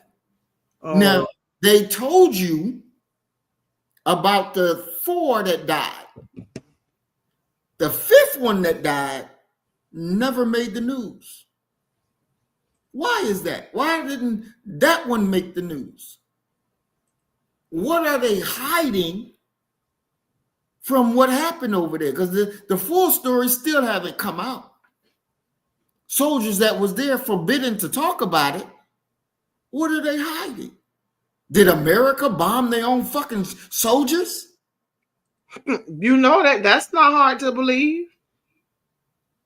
So we got to really be thinking, what are we really doing? What are we really doing? We're giving up our lives for an enemy that don't even like us. Mm-hmm. He takes care of his dog better than they take care of us. Better than they take care of us. They will send your ass to jail because you mistreat a dog, but you mistreat a black person, they'll act like you ain't did shit. Mm-hmm. They will kill you because you knocked on the wrong door. And it ain't nothing. Ain't nothing. Ain't nothing done. You didn't do nothing. When the white man was cleaning his weapon and killed the black girl in her house, shot her in her house from his house, I was just cleaning my weapon and it was a mistake and it went off. What? That wasn't no mistake. That wasn't no mistake. You shot her on purpose from your room. Oh, it was a mistake. Oh, what one say? Oh, I ain't killed nothing. It's just a nigga. Mm-hmm. And you want to go back and eat because you ain't killed nothing, just a nigga. Mm-hmm. Shame. And we need to wake up and understand that our lives are more valuable than given rid of for a government that don't even like you, that don't even honor the service that you provided. They don't even honor your own service. That's a damn shame. That's a damn shame. And look how many vets are homeless, struggling, committing suicide, families destroyed, broken relationships because their mind is just gone. But the picture that you see here on the screen, these are pictures that I took. When I travel, my travels are generally historic, and I go out for historical to learn. Wherever I go, is always generally a place where I'm going to study, to learn and get information. And this was taken in Florida. I don't even know where. Maurice, I don't know where in Florida I took this picture because I pulled over to get some rest. And it turned out to be a park. And when I got out to walk and stretch, I realized that I was at a Veterans Memorial Park. And I just began to walk around and take pictures of the monuments and the statues here. And what caught my attention was this chair. You see this prisoner of war, it says MIA, I guess that's missing in action. Yep. And it says, you are not forgotten. And on the left side, you see this, whatever you want to call it, whatever, I don't even know what to call it, but you see the hole where the soldier, like you can go stand in that spot and salute.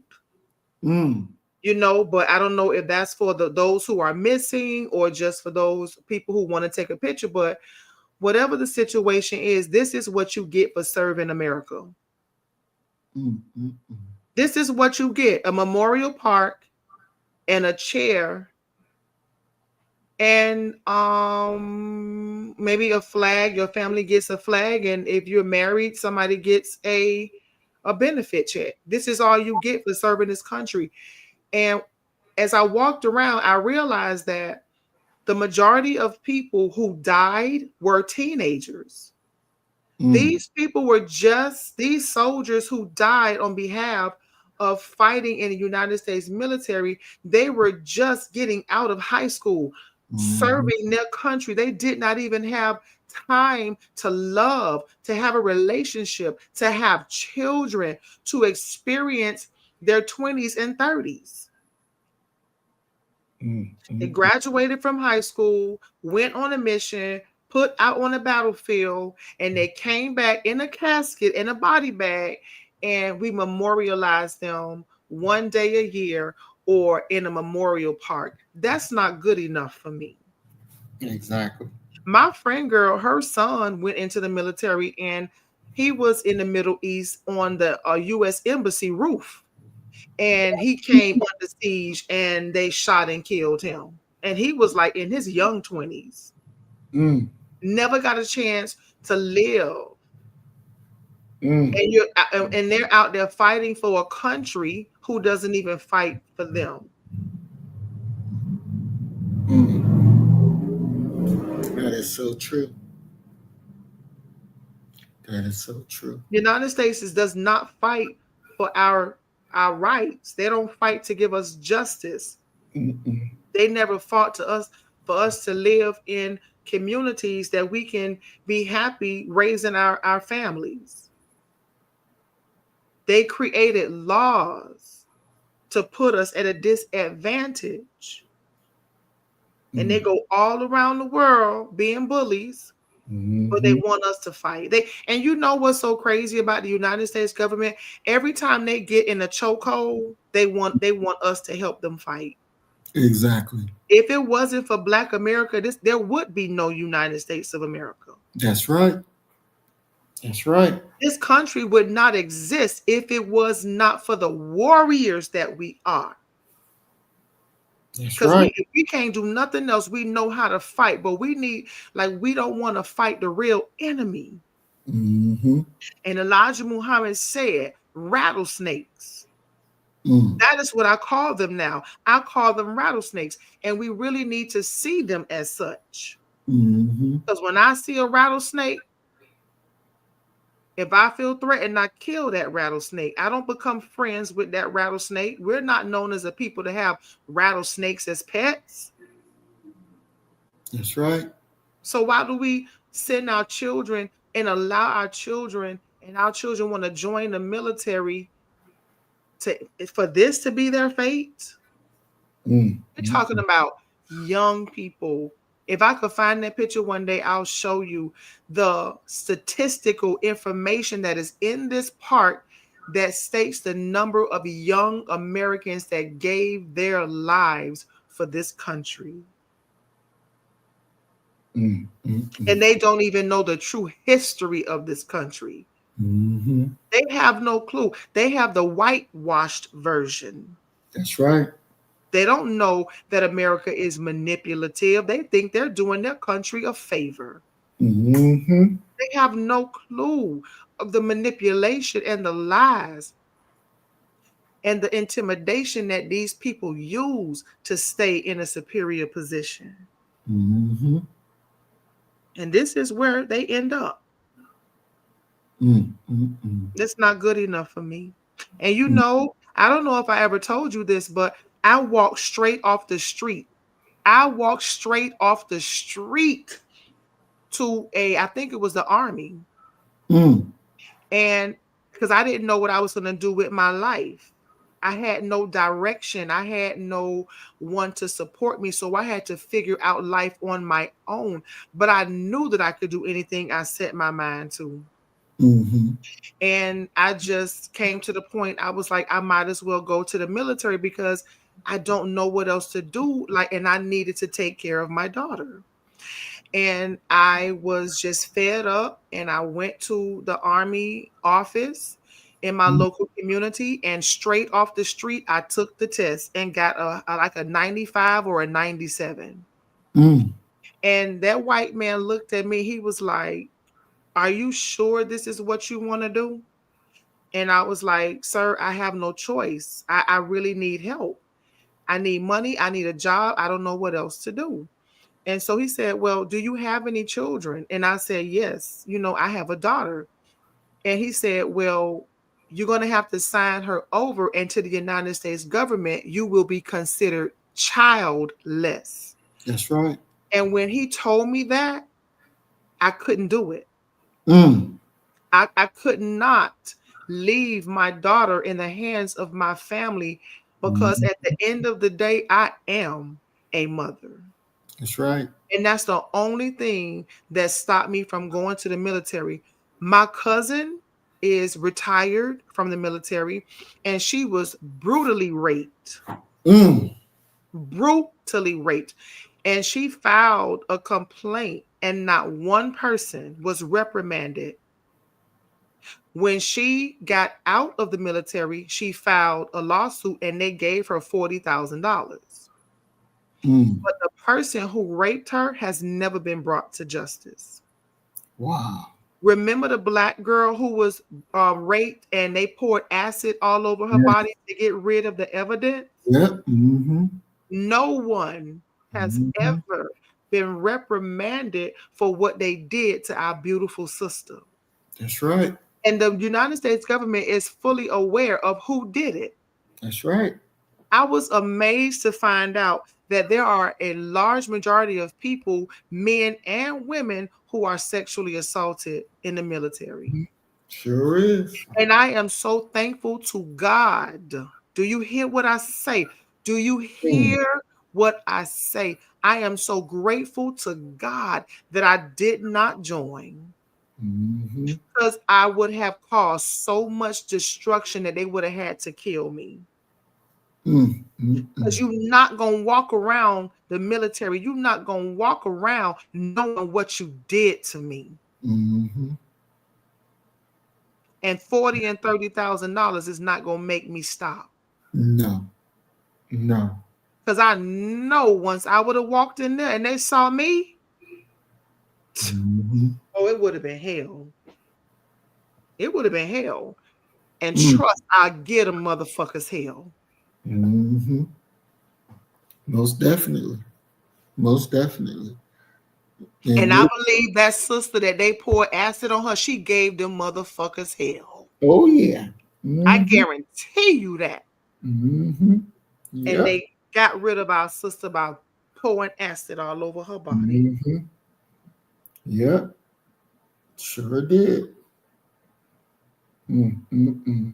Patron Gold says, he said, Patron Gold said, OMG, same thing happened to my aunt. No one ever was convicted. Mm. Mm-mm.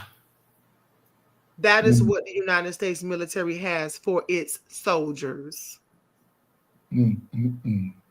They want you, but when you get out, you are left to pick up the pieces on your own and figure it out. That's right. And a lot of them cannot. Yep. They cannot. Yep. Mm-mm-mm.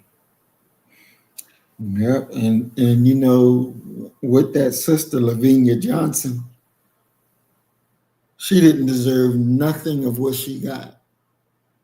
Nothing of what she got did she deserve. And it's like, you doing this for a country, and they let something like that happen to you and don't even look to give your family, nobody any justice, and it's okay. That really tells you how they think about you, how they feel about you. And since they have no love for us, we should have no love for them. We should never think about serving in this country, in the military for this country. We really shouldn't, because they don't look to us for anything good. Anything good. She is a beautiful sister and gone. And that same unit, that same patch that she had on her shoulders, the same patch I had on mine, 101st Airborne Division. I was at the same place. So I know exactly. I know exactly. You said her name is Lavinia Johnson? Yep. Mm-hmm. Beautiful sister. Yeah. Never got justice, no judgment, no consequence, no nothing. Her family was just left to figure it out. Mm-hmm. Yeah. And I believe she gave them hell. Exactly. Mm-hmm. I know I could this sister here gave them hell. Mm-hmm. They knew it was gonna be hell to pay. Mm-hmm. Yeah. And And to put acid on her, exactly. how low can you fucking go? Yes. They Yeah. did the same thing to Patrice Lumumba. The only thing his family got back was a tooth. Mm-hmm. A tooth. Yep. Yep. Mm-mm-mm. And these horror stories, you have some of our people who actually think that we can hold hands and get along with these rattlesnakes. Mm-mm-mm. Mm-mm-mm. Ain't no way. Because all we keep hearing is story after story after story after story after story of horror. Mm, Horror. mm. Exactly. And then, with her, the army said that she committed suicide. Well, that's what they say. They say Malcolm Daddy fell and slipped under the train. Mm-hmm. Ain't no way. No way. Ain't no way. Ain't no damn way he slipped and fell under the train because now you got to justify, well, why was his head bashed in? Exactly. Exactly. And if she committed suicide, how did she pour acid on her dead body? Exactly. Because we All just up in her too genital stupid to not area. pick, huh? Said all up in her genital area. Exactly. Because we just too stupid to figure it out. Mm-hmm. Mm-hmm.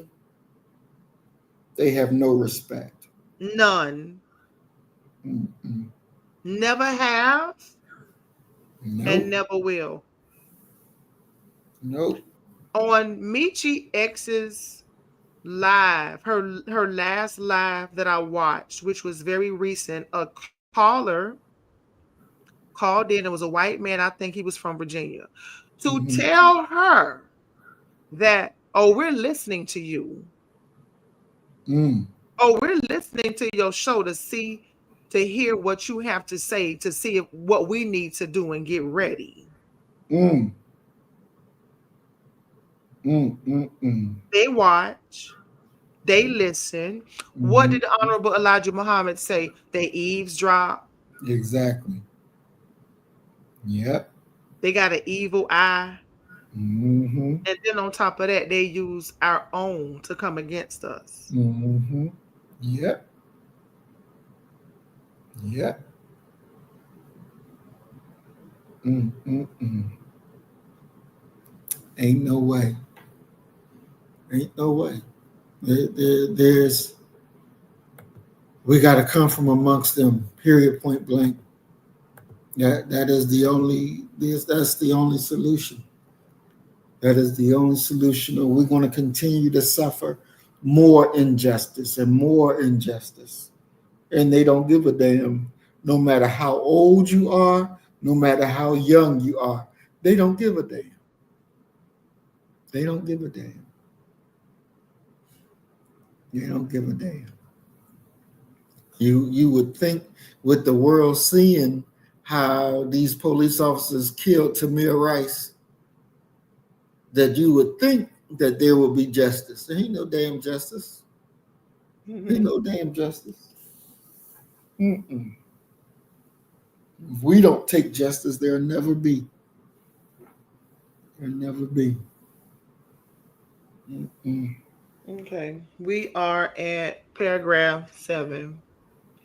And 6. 6. Mm-hmm. 6. We are not wanted in your better neighborhoods. In many places, we have to be guarded and protected by your armed forces in order to live in a house which one of your kind has sold to us. Yet we are the most peaceful and humblest of the population.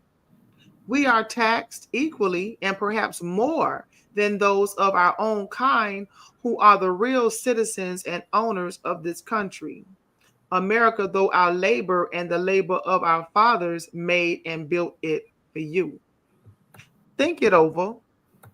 Millions of us working, fighting, and dying at your hand and others for 400 years without a home which we can call our own, not being allowed to worship our God, religion, nor have unity among self and our kind without being charged with the worst of crimes, subversiveness, sedition, treason, and seeking to overthrow the government by force, though we have no arms to do such, just to have an excuse for your persecuting and seeking to kill the same poor 400-year-old slave. Mm-hmm. Now, I have a question. Mm-hmm. Leo Muhammad with the London Study Group, he said that because to my understanding, it is a rule in the nation that you all are, well, if you're a member of the Nation of Islam, you're not supposed to have a gun, right? Correct. At all, Not right? not not quite. Okay, this is what the messenger said, is that we're not permitted to have weapons until we learn how to treat one another. Once, because you get into your arguments at home, next thing you know, somebody grab a gun or a knife, boom, boom, and you're dead Mm-hmm. because you didn't know how to treat one another. Okay. But once you've accomplished that, and then you have your sidearm or whatever you want to have, that's fine. But the first thing before you can get to that level, you have to learn how to treat one another. Okay. And now he said that in the day when, I forgot what he was saying, but it's something to the extent of when this great war takes place, or something is supposed to happen. He Mhm. said that the he said something about a spaceship coming to fight on behalf of our people. And that's where he lost me. Okay. Because if the enemy is going to come and attack me, and part of my religious belief, let's say hypothetically, I am believing that God is going to come fight a great battle to free me from the rattlesnakes, right? Right. But I don't have any weapons to defend myself or to fight back, because I'm sitting here believing that somebody is going to come down in a spaceship and save me. And that's where he lost me, because that doesn't make any sense to me. So what is it about this spaceship that's supposed to happen? And who's coming out of this spaceship? Right. So the spaceship is our people that's on there. And the way that it's taught is that when that time happens, then they will come rolling. The spaceships are 40 miles above us. When you see they had congressional hearings on these spaceships, that UFOs, as they call it, but those are real. They're not fake. They are real. They exist, and they are our people that's on there. Also, the Honorable Elijah Muhammad, according to the minister, is on one of the wheels. The minister has been on one in a vision-like experience, and was given information to hold a press conference, and he did exactly that. And all of that is on YouTube as well. So the spaceship is on our side. It is not to say that you don't have no fighting to do. You sit back and you wait until the spaceship come and do its thing. No, that's not what the Honorable Elijah Muhammad said. He did say that, within 12 hours by the clock, the enemy would be over. He did say that the enemy won't kill no more than 300 of us. But he also said that we have to fight back. He said that we may not have arms, but they have arms. We will take their arms and kill them with the arms that they have. So it is not to get to think that you will have to do nothing, because that would not be the truth. You will have to fight. If you have a weapon to pick up, if you can take their weapon and kill them with it and keep on fighting, do it. But be in mind that, yes, we will fight. Our hands will be used, and we have to be prepared. And that's one reason why I always talk about that, because if it's not even in your mind to conceive it, then when it's time to do it, you won't be able to do it. But if that seed is already planted there and you understand it, and then when that time happens, then yeah, you're going to be ready to move, because you've already been taught it over and over again in your mind, and you're ready for that type of action. Well, like with all of the horrific lynchings that have taken place in this country, why have they not come down to stop that? Like, when is enough? See, and this is the thing, because they have been given a certain period of time. And so they had that certain period of time to rule. And then the next part of that is that we have to be raised into knowledge. We have to be awoke to understand, okay, this is what's going on. This is what needs to be done. We have to be taught who we are, who's the true God, who is the enemy. So once those things are done, then when the battle comes, everything should work itself out. But they were given a time to rule, and then there was given a time for us to awaken to the time and what must be done. Because if everything just ends at the end of their time to rule, and our people are left in that same condition, then a lot of our people are going to die, because they don't have the knowledge of who the real enemy is and who the real God is. They don't have the knowledge of themselves. So that time of teaching and raising of us had to happen. But our people are in a death-like coma. Like, what is, like, we're not waking up. Is that so is that going to prolong it? Because we are not waking up. We are going further and further and further into a death-like coma.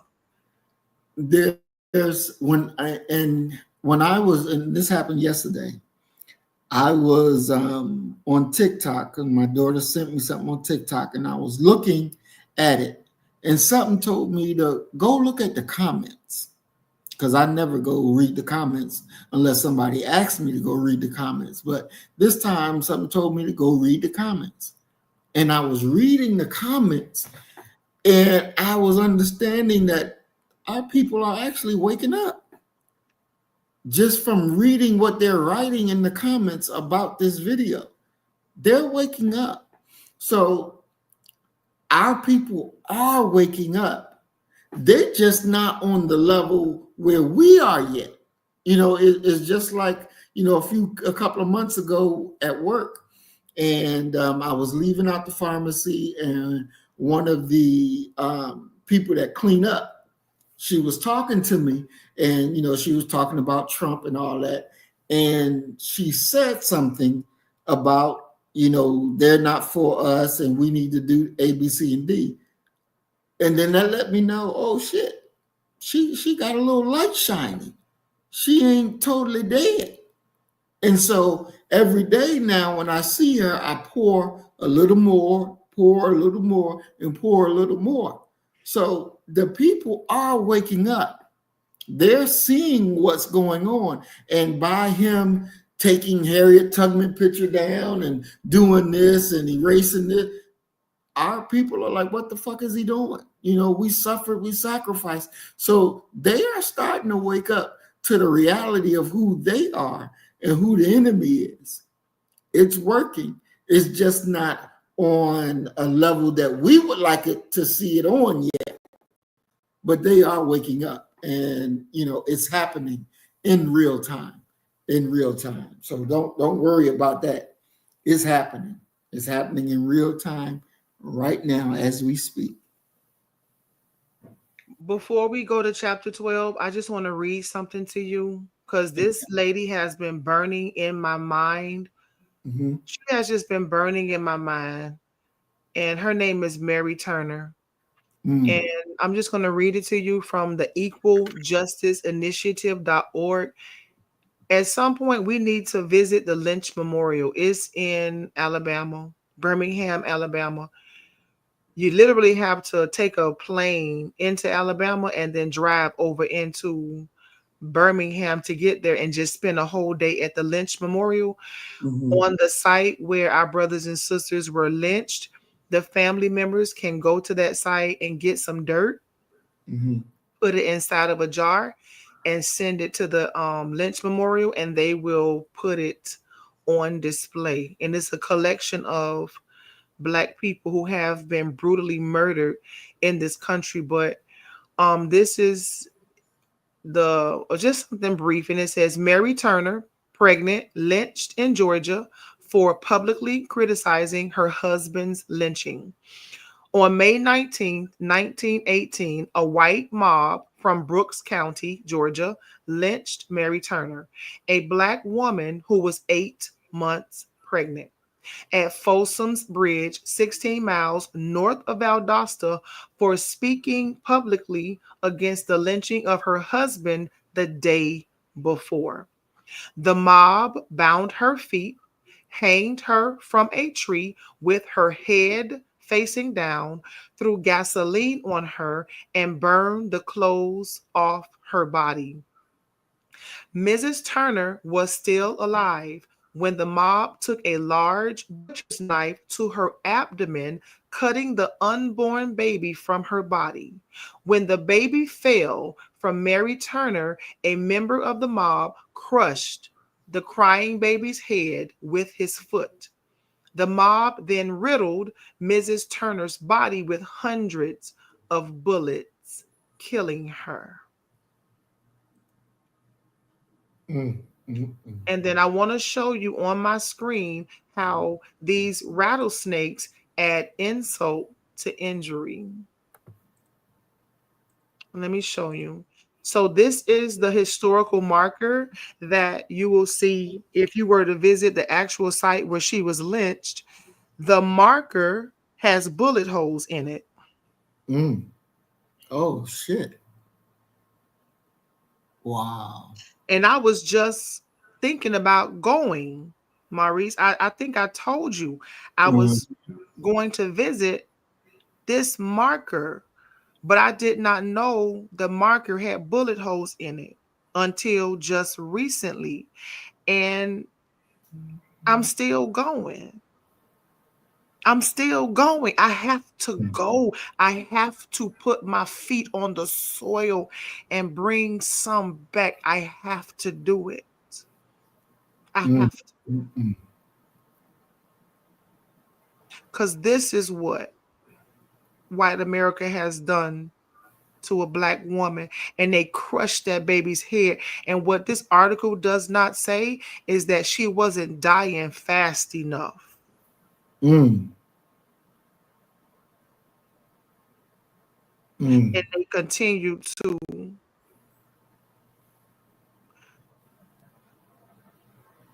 I can't right now. I just, this lady she keep calling my name, mm, and she won't leave me alone. And I don't know what it is that she wants me to know or what it is that she wants me to see, but I will visit this site someday. And Now, that's why I'm sorry, go ahead. this site is in Valdosta, Georgia. This site is located um it is in it's just Lowndes County, Georgia. I don't know what, I think it's near Valdosta. Mm-hmm. I think it's near Valdosta. It's a Brooks County, Brooks County. and it said near Folsom Bridge. Mm. At Folsom Bridge, 16 miles north of Valdosta.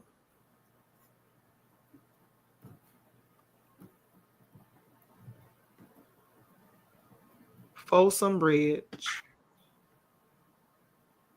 You looking it up? Yeah. Uh-huh. And they had a mob of, I think, like, because remember, I did a video on this long time Mhm. ago. The Mhm. mob was in the hundreds. There wasn't a small, it wasn't a small mob. It had to be at least 500 white people there. Can you imagine being taken out of your house 8 months pregnant? Your Mhm. husband was lynched the day before, and you got around 500 white people. The number might be off, but it was in the hundreds surrounding you Mm. to murder you. The fear that had to be. I pray to God, he like, and then you crushed the baby's head, Mm. set her on fire. And they brought a knife to cut open her abdomen, and the baby falls out to the ground. Mm. Mm. Mm. Mm. Hmm. Does she still have a family living? She sure does. She sure does. Mm. Are they still in the area? I don't know. Mm. I have no clue. And not one person was they yeah. I'm looking at the historical marker right now. It Mhm. says from 1880 to 1930. No, that's something else. But it says between 550 people were killed in Georgia in these illegal acts of mob violence. But Mm. nevertheless, there were many people out there that day who was a part of this mob that killed our sister and her unborn baby, and just walked off back into this, walked right on back home as if nothing happened. Mm. Mm. Mm. Mm. And now they're shooting at bullet holes in the historical marker to send a message to us that they simply do not care. And then when they have a natural disaster, they're asking the American people to send donations. And we so goddamn dumb that we line up to give them water, medical supplies, Exactly. food, and cash donations. Mhm. I wouldn't give them anything. Mm. Mm. Mm. Ain't no way. There's nothing I have to give these people. Nothing. Mm. Mm. Mm.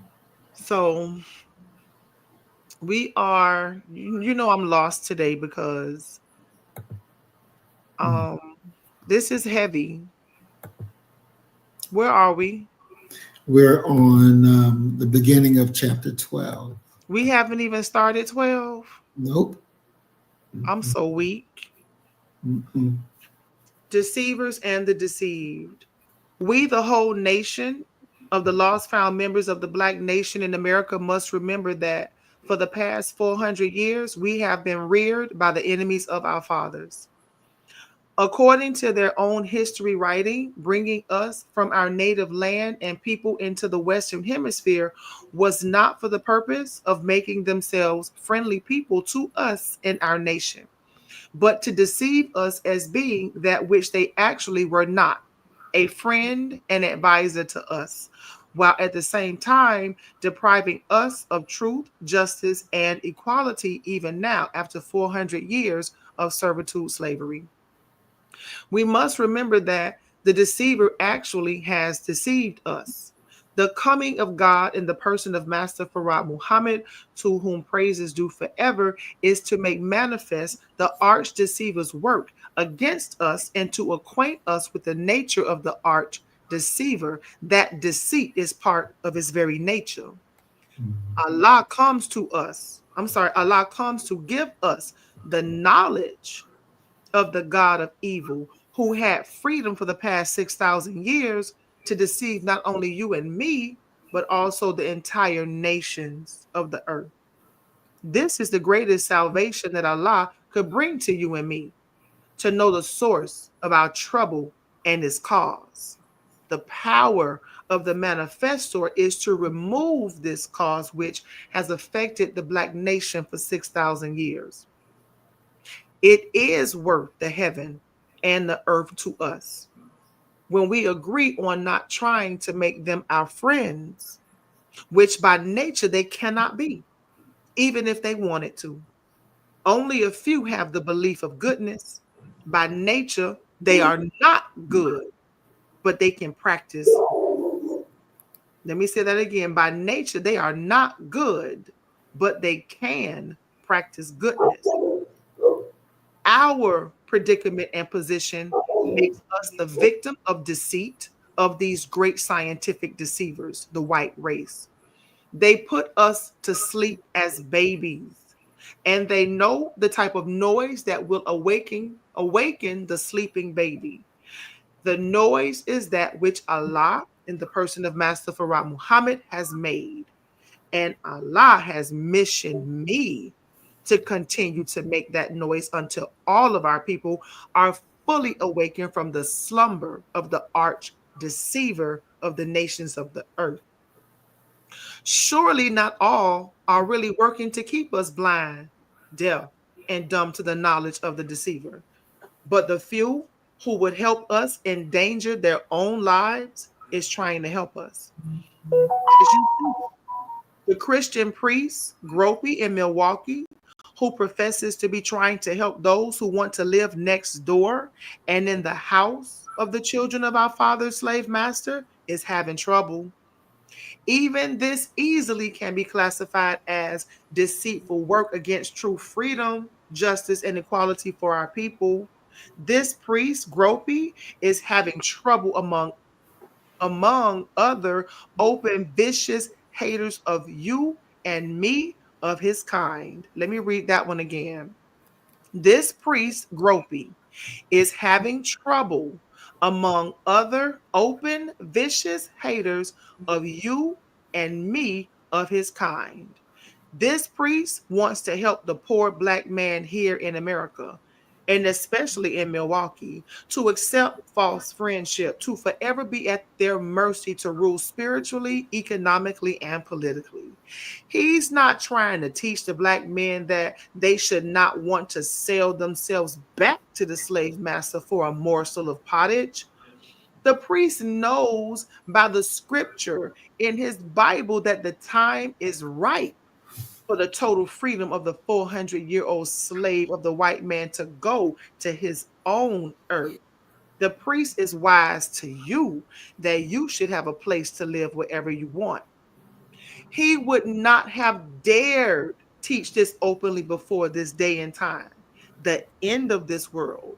The others are so evil and vicious to do us harm that great gangs of white people out in the streets will attack one poor Black man going through the area in his car and will yell, "Get the nigger."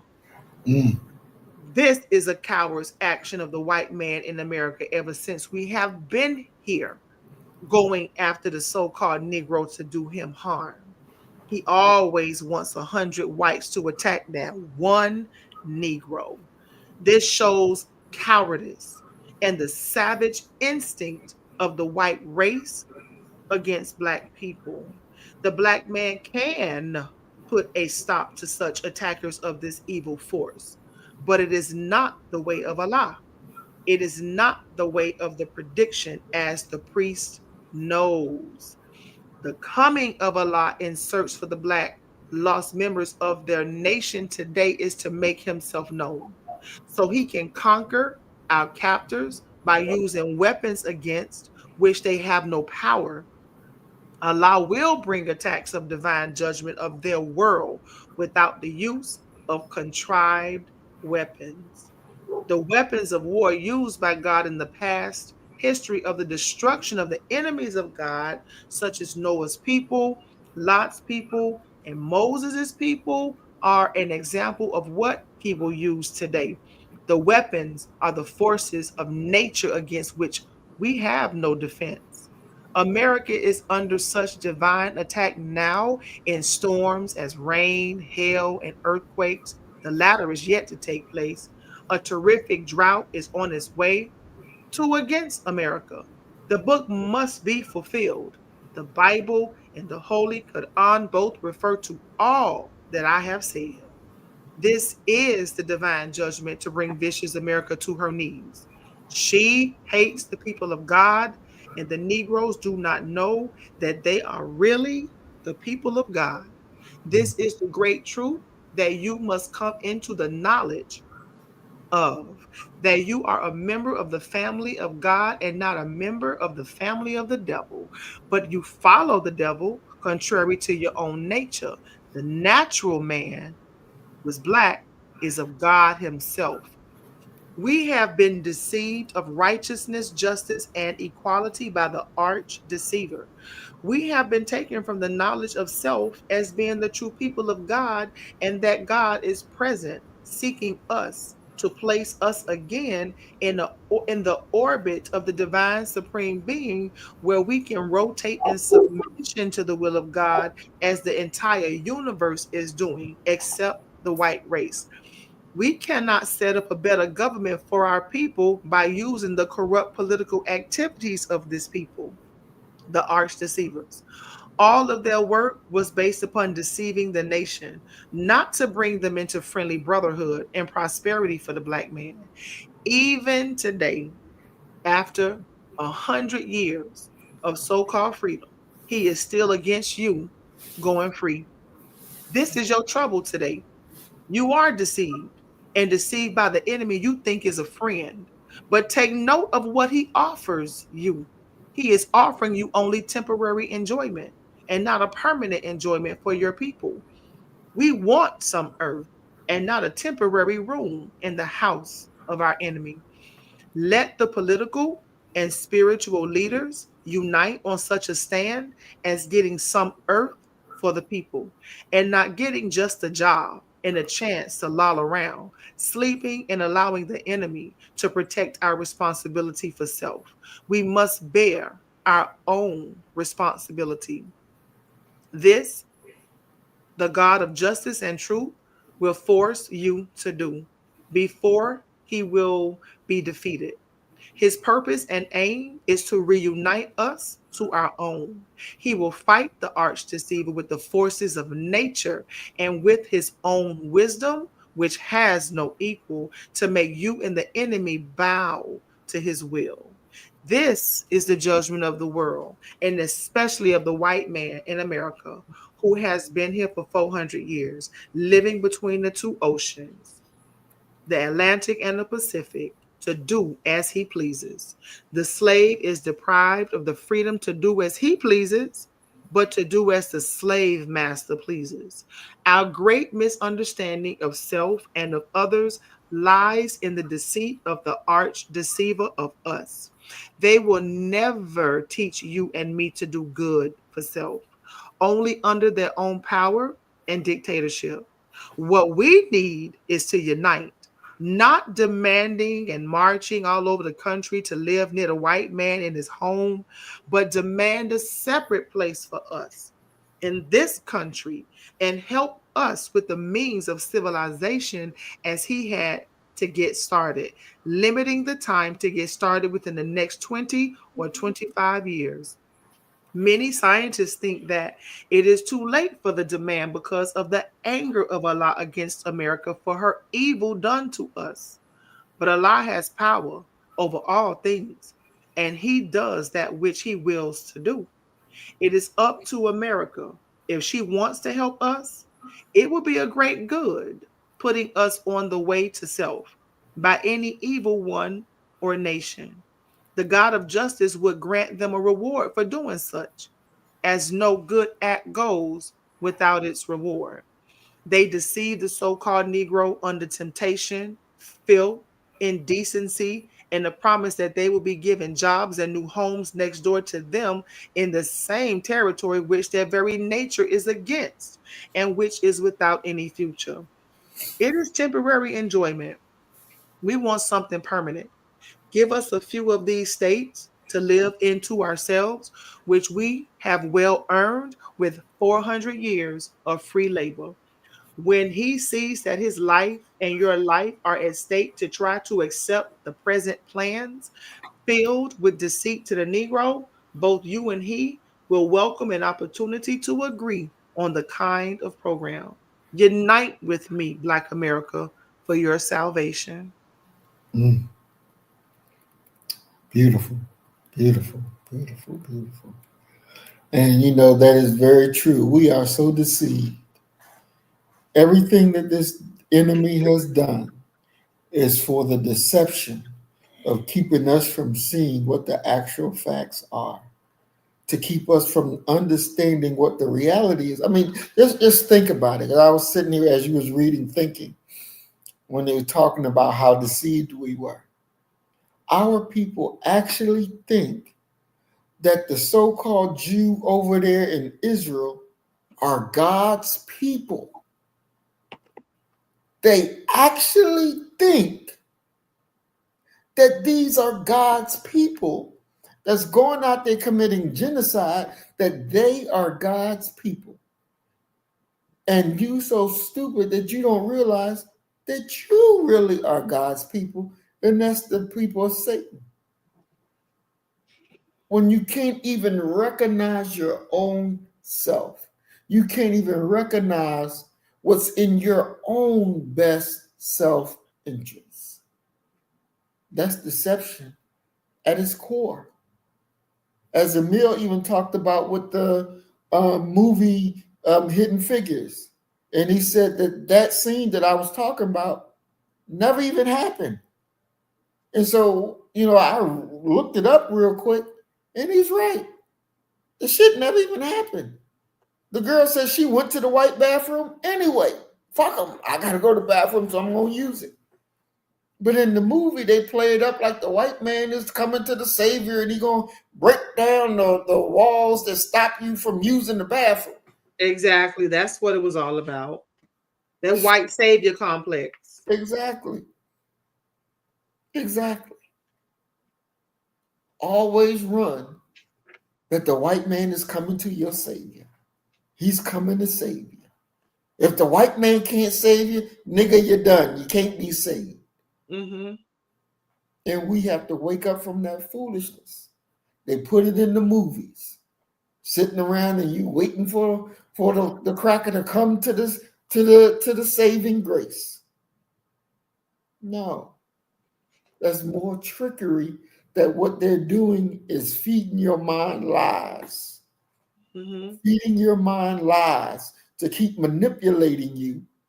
So when you come face to face with this enemy, you see God versus seeing the satanic being that they really are. And another thing that our people have a hard time understanding is that they're not human, that they're not people, that they don't have no humanity. Because you're looking at them, that don't make them people, that don't make them what you are. That don't mean that what you have inside of you, they have inside of them. They don't have the spirit of the God that we serve, that we come from. They don't have it. They don't have it. Mm-hmm. And we have to accept that and let it alone, because it was never meant. When our ancestors were freed from their slavery condition, they didn't want to be integrated with them. They didn't want that. They wanted to be separate from them, because they said the evil that's within y'all is still within y'all. It ain't go nowhere. It ain't disappear. It's still there. No matter whether the cracker was in the South or in the North, it was still there. And it's still there to this very day. You're watching in the news media now where the black boy stabbed the cracker. And they making it like, oh, the black boy was so evil. And the innocent cracker, all he said was, you wasn't supposed to be in our tent. And next thing you know, the nigga stabbed him and killed him. Mm-hmm. No, that cracker was being a bully. Mm-hmm. And he fucked around and found out. That's the reality. He fucked around and found out. Because he's used to being able to bully people and people just crumble. Well, he fucked around and found out, and now he's dead. Now he's a good cracker because he's a dead cracker. It ain't over. Don't believe the story that the white media is putting before you that our brother was a hard cold killer that killed an innocent white boy. Mm-hmm. Never believe that. That ain't even nowhere near the truth. That white boy earned that death. He earned it. And he got what was coming. And I don't care how many crocodile tears his father cried, or his brother cried, or his mama cried. He earned that. Because he was not the victim. He was the bully. And our brother stood his ground. And that is the actual facts. And you'll see more of it come out. More of the truth coming out. The witnesses are saying, yeah, he was being bullied. He was being picked on. He was being assaulted. And that cracker found what he was looking for. And it's so sad because, the law is never on our side. Exactly. And they're going to really need a good attorney to help in this case. And I hope that this, works in favor of our little brother. Exactly. And it really shows why we need to separate our children from these rattlesnakes. Mm-hmm. We really have to not allow our children to be around them because they are historical bullies. Mm-hmm. They are bullies. They are by nature, they are bullies. That's all they know how to do. Yep. And I feel sad for our brother because this is a serious case that he's facing. Mm-hmm. What do you think the outcome is going to be? I'm hoping that he actually gets off. Hopefully he doesn't have to do any time. Mm-hmm. But I'm hoping that he gets off. I'm hoping the stand your ground defense works. I'm hoping he does not get a whole white jury. Mm-hmm. The family has raised $236,000 for his defense. So hopefully he gets a really good lawyer, and hopefully, the lawyer will do it pro bono. And have we heard from Crump? Have Cats Crump come to the rescue? Hell no, Crump ain't came to no damn rescue. Nope. He ain't done nothing. I mean, Crump was not no criminal lawyer anyway, so he couldn't defend him. But he sure got a whole lot of money he can put in that chest to get that boy a good lawyer, or just pay for the damn lawyer himself. What is he, a civil rights attorney? No, he's a civil attorney. He's one that ambulance chaser. Better words. When you get in a car accident, then you go see him. That's the type of lawyer his You ass. need to stop. What? Yes, that's what type of lawyer he is. Yep. Just get to the money. Exactly. Lord, my God. What I want to say, I'm not going to say it, but so there's a case that he represented. Mm-hmm. It's a very well-known case of a child who was murdered by police. And I was in a restaurant one day having lunch by myself. Mm-hmm. Crump was there with the child's mother. Mm. And oh my God. So Crump was there with the boy's mother, who he was he was killed. The little boy was killed by a white rattlesnake. Mm-hmm. And the mother got up to go to the restroom. And when she got up, everybody in the restaurant was like oohing and eyeing, like, oh, that's her. And I kept eating my black bean burger. Mm. I didn't raise my head to look at her. I didn't give a fuck about her because I wasn't there for her. I was there to have lunch. Right. And she turned around and she abruptly turned around and looked at me. And she like took her glasses off, like, how dare you not Mm. acknowledge me? I could see her out of my periphery, right? Right. And I just giggled within. I just giggled because I don't give a fuck about you. I understand you went through what you went through, but I don't owe you shit. You're not a celebrity. Like black people, we got to get it together. Mm. Your son is gone and you out here trying to act like you so much of a celebrity. And then it was like 10, 15 people at that table. And I heard with my own ears when the waitress came and asked him about the bill, she Mm. said, we're just going to charge it to the foundation. Wow. So now you're doing large gatherings, large tickets, you're traveling, you're buying clothes, you have fashion, and you charging all that shit to your dead son's foundation. Mm. Mm. These people are all about the money. Mm. And some of the parents in on it too. Exactly. Because when this boy first died, and I'm not going to say his name, but when this boy first died, I went to this mother's Facebook page to just, see what I can glean. And Right. she was stretched out in a damn bikini, some type of bikini outfit or some seductive. If it wasn't a bikini, it was some type of seductive outfit. And Mm. she had her AKA name, which was like a damn near a stripper name. And I knew right then and there that something was wrong with that. Mm.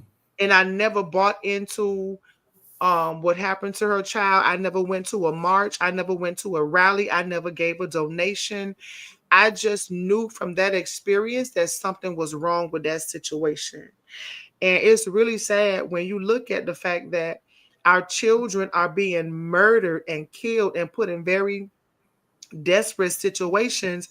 And at the end of the day, and the bottom line is the parents are chasing money, attorneys are chasing money, you know, Mm-hmm.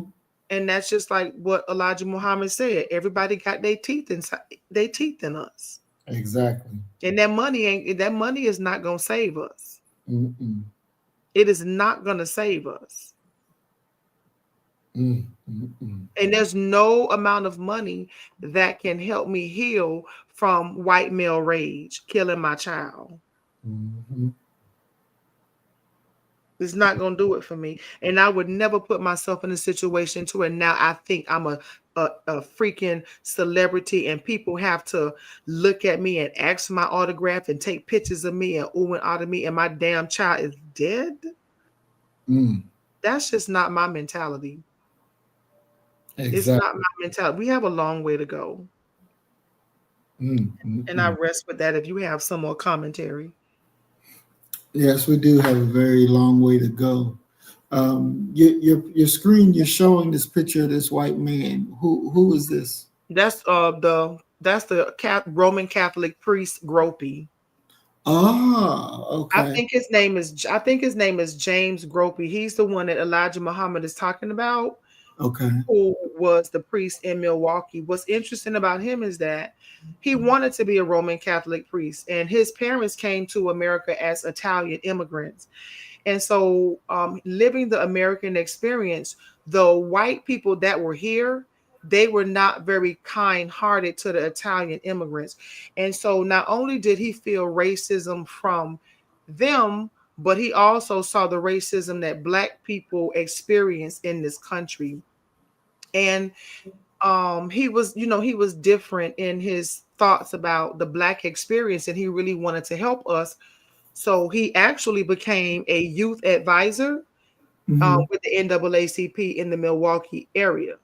And you see him here on the screen doing one of the protests which he was a proponent for peaceful protest, but he also let Black people know that you have a right to defend yourselves.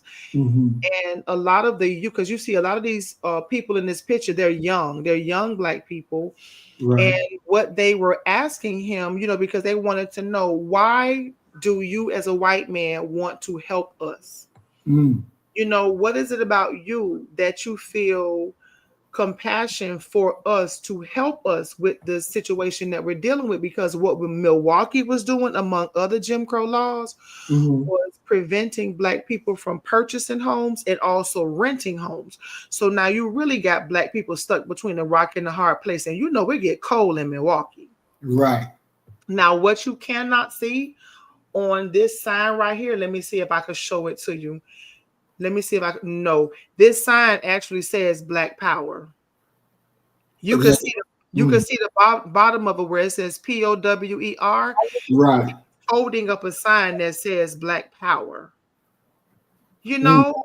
Like how are we supposed to receive that? Mm. And look at him on this picture here, holding up the Black Power fist.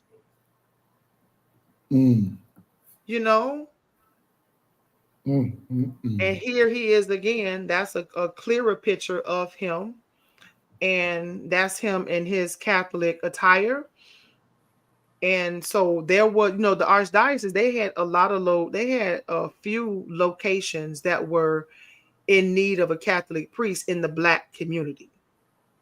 And he was like, okay, I'm a youth advisor to the NAACP. I am leading protest marches, and the people are loving me. They listen to me. I give them advice. You have some positions available in the Black community where they need a priest. I will take that position. Do you know the Catholic Church told him, no, the fuck you will not? What? And Mm. not only that, they excommunicated him. Mm. So that's why Elijah Muhammad was saying, they giving you hell. Right. You think you doing us a favor? The same people that you think love us, that's giving us their false God, you gonna see how much not only they hate them niggas, but they gonna hate your ass too when you help them out. Mm.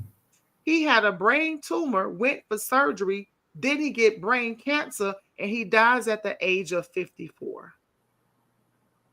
When Wow. Martin Luther King was assassinated, he led a, remember, because you was talking about when Martin Luther King was assassinated, there were a lot of young people were rioting. Right. Is that right? Remember you said that? Uh-huh. Well, the picture that you see on the screen is 30,000 protesters after Martin Luther King's assassination, and the priest Gropey got them to do it peacefully. Mm. 30,000 peaceful Mm. protesters after Martin Luther King's assassination, at the request and advice of a white Roman Catholic priest who had been excommunicated from the church because he was fighting for the Black cause. Wow. Now watch this. I found this letter at the Library of Congress. It was located. No, this was. I think this is there's something I found on the Library of Congress, but this was on Facebook because his son has a Facebook page and he's doing a video about his father. And it says September 1957, letter addressed to Lloyd Barbie. From 1965 to 1977, he was the only African American in the state legislature. During that time, he introduced a state fair housing bill and worked for fair employment, gay rights, women's rights, prison reform, legalization of drugs and prostitution, disarming police officers, and taxation of the church. And this letter says that was written to him. Remember, I said he was the only African American in the state legislature of Milwaukee.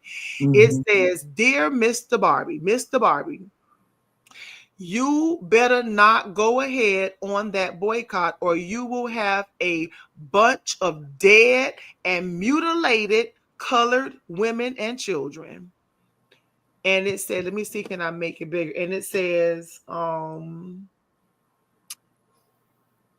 under God, we really have it find in this beautiful city of Milwaukee, please, oh please, don't spoil it for us. God have mercy on you and yours. Please think.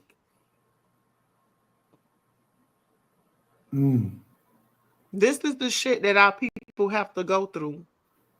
And this is a his he has a movie, but I don't know where I put the no, there's another picture of the white people who they were out, they had some signs on Gropey.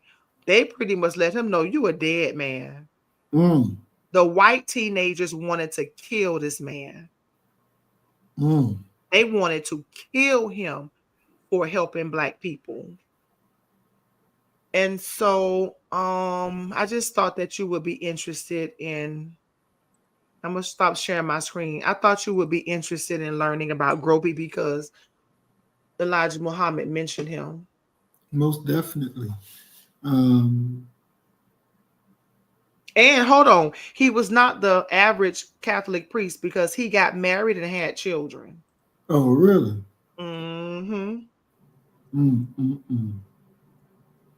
Wow. James Gropey. And so can you imagine if those 30,000 Black people would have turned violent and tore this place the fuck up? Do you think things would have been different?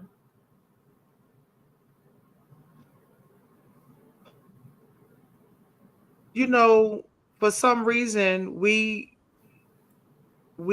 continue to be rocked to sleep. You know, in areas where I've lived, we burnt that motherfucker to the ground several times. But a large majority of our people are still asleep. I think we don't understand what a struggle is. I think we don't understand what a monster looks like. We don't. We want to go to school with the rapists and the murderers, the lynchers and the robbers. We want to live in their community. So I think that we would have done a lot of destruction, but real change, Maurice, brother, that's what I'm saying. I don't know what is it going to take. What is it going to take for us to wake up and see the enemy for who they are? You know, I'm thinking, and you know, the messengers talked about the dude, and he said, who professes to be trying to help those who want to live next door and in the house of the children of our father's slave masters is having trouble. Even this easily can be classified as deceitful work against true freedom, justice, and equality for our people. So the messenger is saying that this cracker was being deceitful as well. Now, I think about 30,000 Black people.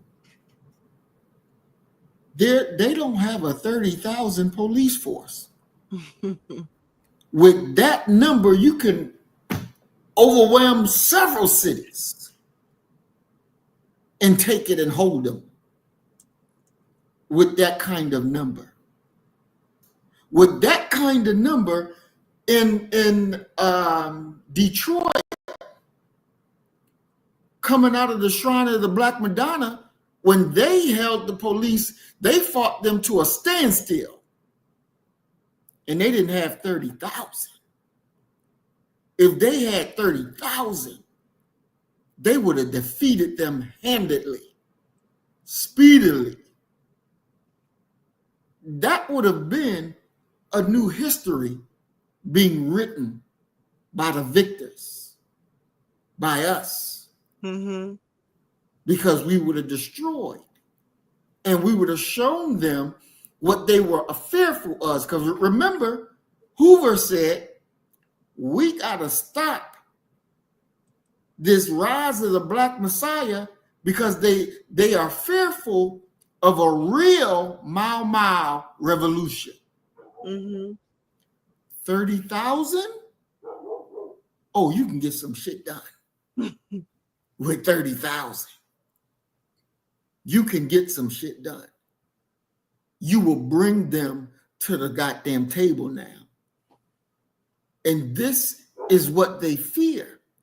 So when the messenger says that even his work, even this cracker who's looked to be good work, is deceitful and is working against our true freedom, justice, and equality. He saved America when he made that turn into a peaceful march. He saved America. He saved his white folks and did us a disservice because it should have been totally violent. It should have been totally violent. And I guarantee you, we wouldn't be sitting in the same spot we're sitting today if we had 30,000. If that same 30,000, put that picture back up. If that same 30,000 could rise up, the winning that we would have done, the winning that we would have done, they couldn't have done nothing but lay the hell down. This is what they fear right here. Exactly. That talks right into it, because now they're seeing 30,000 on the battlefield that's looking to tear your ass up. Oh, they're going to be running. They're going to be running. That's why the Quran says on that day, they will be fleeing. But even the earth will say, oh, here he is over here. Come get him. He's trying to hide behind a rock. Come get it. Come kill it. There ain't going to be no hiding spot. That cracker saved America that day. He saved America. He didn't do no work for us. He betrayed us and saved his people. That's what he did. That's why the messenger said his deceitful work against our true freedom, justice, and equality for our people. Because this is what America fears. That's what America fears. But you're going to get it. That day is coming. That day is coming. Thomas Jefferson said it. I tremble when I think of God and his justice, and I know that his justice cannot sleep forever. He trembled for his country because America will tremble and America will fall. That's guaranteed. That's guaranteed. I wish one of our people would have stood up and chopped that cracker's head right off. God damn it. Chop that cracker's head right off and tear this damn place up. That's what should have happened. That's what should have happened. Yep, he was a white savior. Yep. They fully embraced James Gropey. They fully embraced this white man, and they took his advice. They literally took his advice, and if he said to do it, they did it. These people had no decent housing. No decent housing. So you won't let me buy a house, and you won't let me rent a house. And was excommunicated from the church because they did not want him to take a position in the Black community, where a Catholic church should not even exist. Say that part. Say that part. You know? What can they offer you? Exactly. As long as you go along with their doctrine, you okay. Mm-hmm. But the minute you deviate from that to embrace your own, they don't want to hear it. Sure don't. And the thing with Catholicism that bothers me when you learn about the encomienda systems that were set up here in the Americas, they told the native people, come to the encomienda and we will keep you safe. Or take your ass back out there to the conquistadors and you know what's going to happen. Mm. So coming to those encomienda systems, because you had Spanish people who got plots of land. Now, a lot of that land was already cultivated. You come and you take my shit, you set up shop and you say it's yours, and then you come say, I can come on my shit that you have now taken possession of and say, you will keep me safe from the goddamn conquistadors on the condition that I accept your fucking religion. Mm. Mm. Mm. I gotta accept your religion to get safety, to Mm. keep them from bashing my baby's heads against rocks and stones. Mm. I want to show you one day a picture of I want to show you a picture one day of what life was like on the encomienda system, some actual historical photos that were, because they didn't have cameras at that time. Mm-hmm. They were drawing.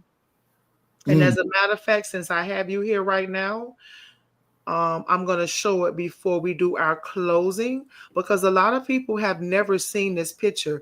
And, when we think about the Africans that were brought to this country, we also have to consider those Africans that were already here. Mm-hmm. So let me show you a picture of a conquistador who is brutally assaulting one of our brothers. Let me show, no, not to show you right here. I don't think he's a priest. I think he may be a conquistador, but this is a picture here, and it's coming up on the screen when you get it. Yeah. Let me make it larger. Can you help? Let me go back here. Do you see that? Mm-hmm. Look at the skin color. They had white paint. You know how we know they had white paint? Because his loincloth is white. Right. Look Mm-hmm. at the color of his skin. He's a very heavily melanated person. Mm-hmm. Look at his hair. Mm-hmm. It wasn't no goddamn mongoloid. He Exactly. wasn't them high yellow goddamn Native Americans. This is an indigenous brother and aboriginal to the Americas, because you see the dreads in his hair. Mm-hmm. Mm-hmm. They've been brutalizing us. And you see what you see coming out of his mouth and his ass. Blood. Why you think it's coming out his ass? Mm-hmm. Because you know what they were doing to him. Exactly. Yeah. Mm-hmm. Information is all around us. If you're willing to, I keep saying, go down the rabbit hole, to learn, to study, to do research, to go on historical visits, to go to lectures, the information is all around us. And that's why I try to compile a lot of this information, because like I said, my Black Panther cartoon book, I can't find it. I cannot find that book. They done scrubbed that shit from the internet. Mm. And that's why when I have, when I come across images, I try to keep them, because at some point we're not going to be able to find this. Exactly. Exactly. And so now it's time for you to wrap it on up for us. Tonight was good. Definitely. Definitely. It was very good. It was definitely was very good. I want to thank everybody that came out. Brother Emil, Patron Gold. Who else we got up in here? Earthman. Earthman, William Bell, Earth Angel. All right, all right. Definitely, definitely. We thank all of y'all for coming and being a part of this program. And we went another 3 hours, and that's not normal. But second time that we did it, but it was excellent program. Learned a lot, and it is heavy. This is a heavy subject, but it's a subject that must be studied and understood so that we can make the right decisions when it is our time to make those decisions. Let us not make the wrong decisions, and let us not punk out in the face of heavy decisions. We got to do what we got to do, um, and also know that our enemies hate us, and it ain't because we did to them what they're doing to us. They hate us because they understand that their time is up, their time was limited, and our time is forever. And so the mind of the enemy says, well, since I'm going out, I'm going to take as many of these niggas out as I can. We got to make sure we be wise to what we're putting in our mouth. What are we eating? What are we drinking? Because death is all around us in the choices that we make. They're not giving you real food. They're giving you more and more cancer-causing agents. And we have to be mindful of what it is that we're putting in our bodies. We need to do a class on survival, on what do the people need to survive. We need to do something like that. We need to teach people how do we make our own things that we need to survive? How do we do that? Because if we can only depend on the white man to make our own toilet paper, we're gonna be out when the white man is gone. So these things we got to know. This information is valuable information that we will need.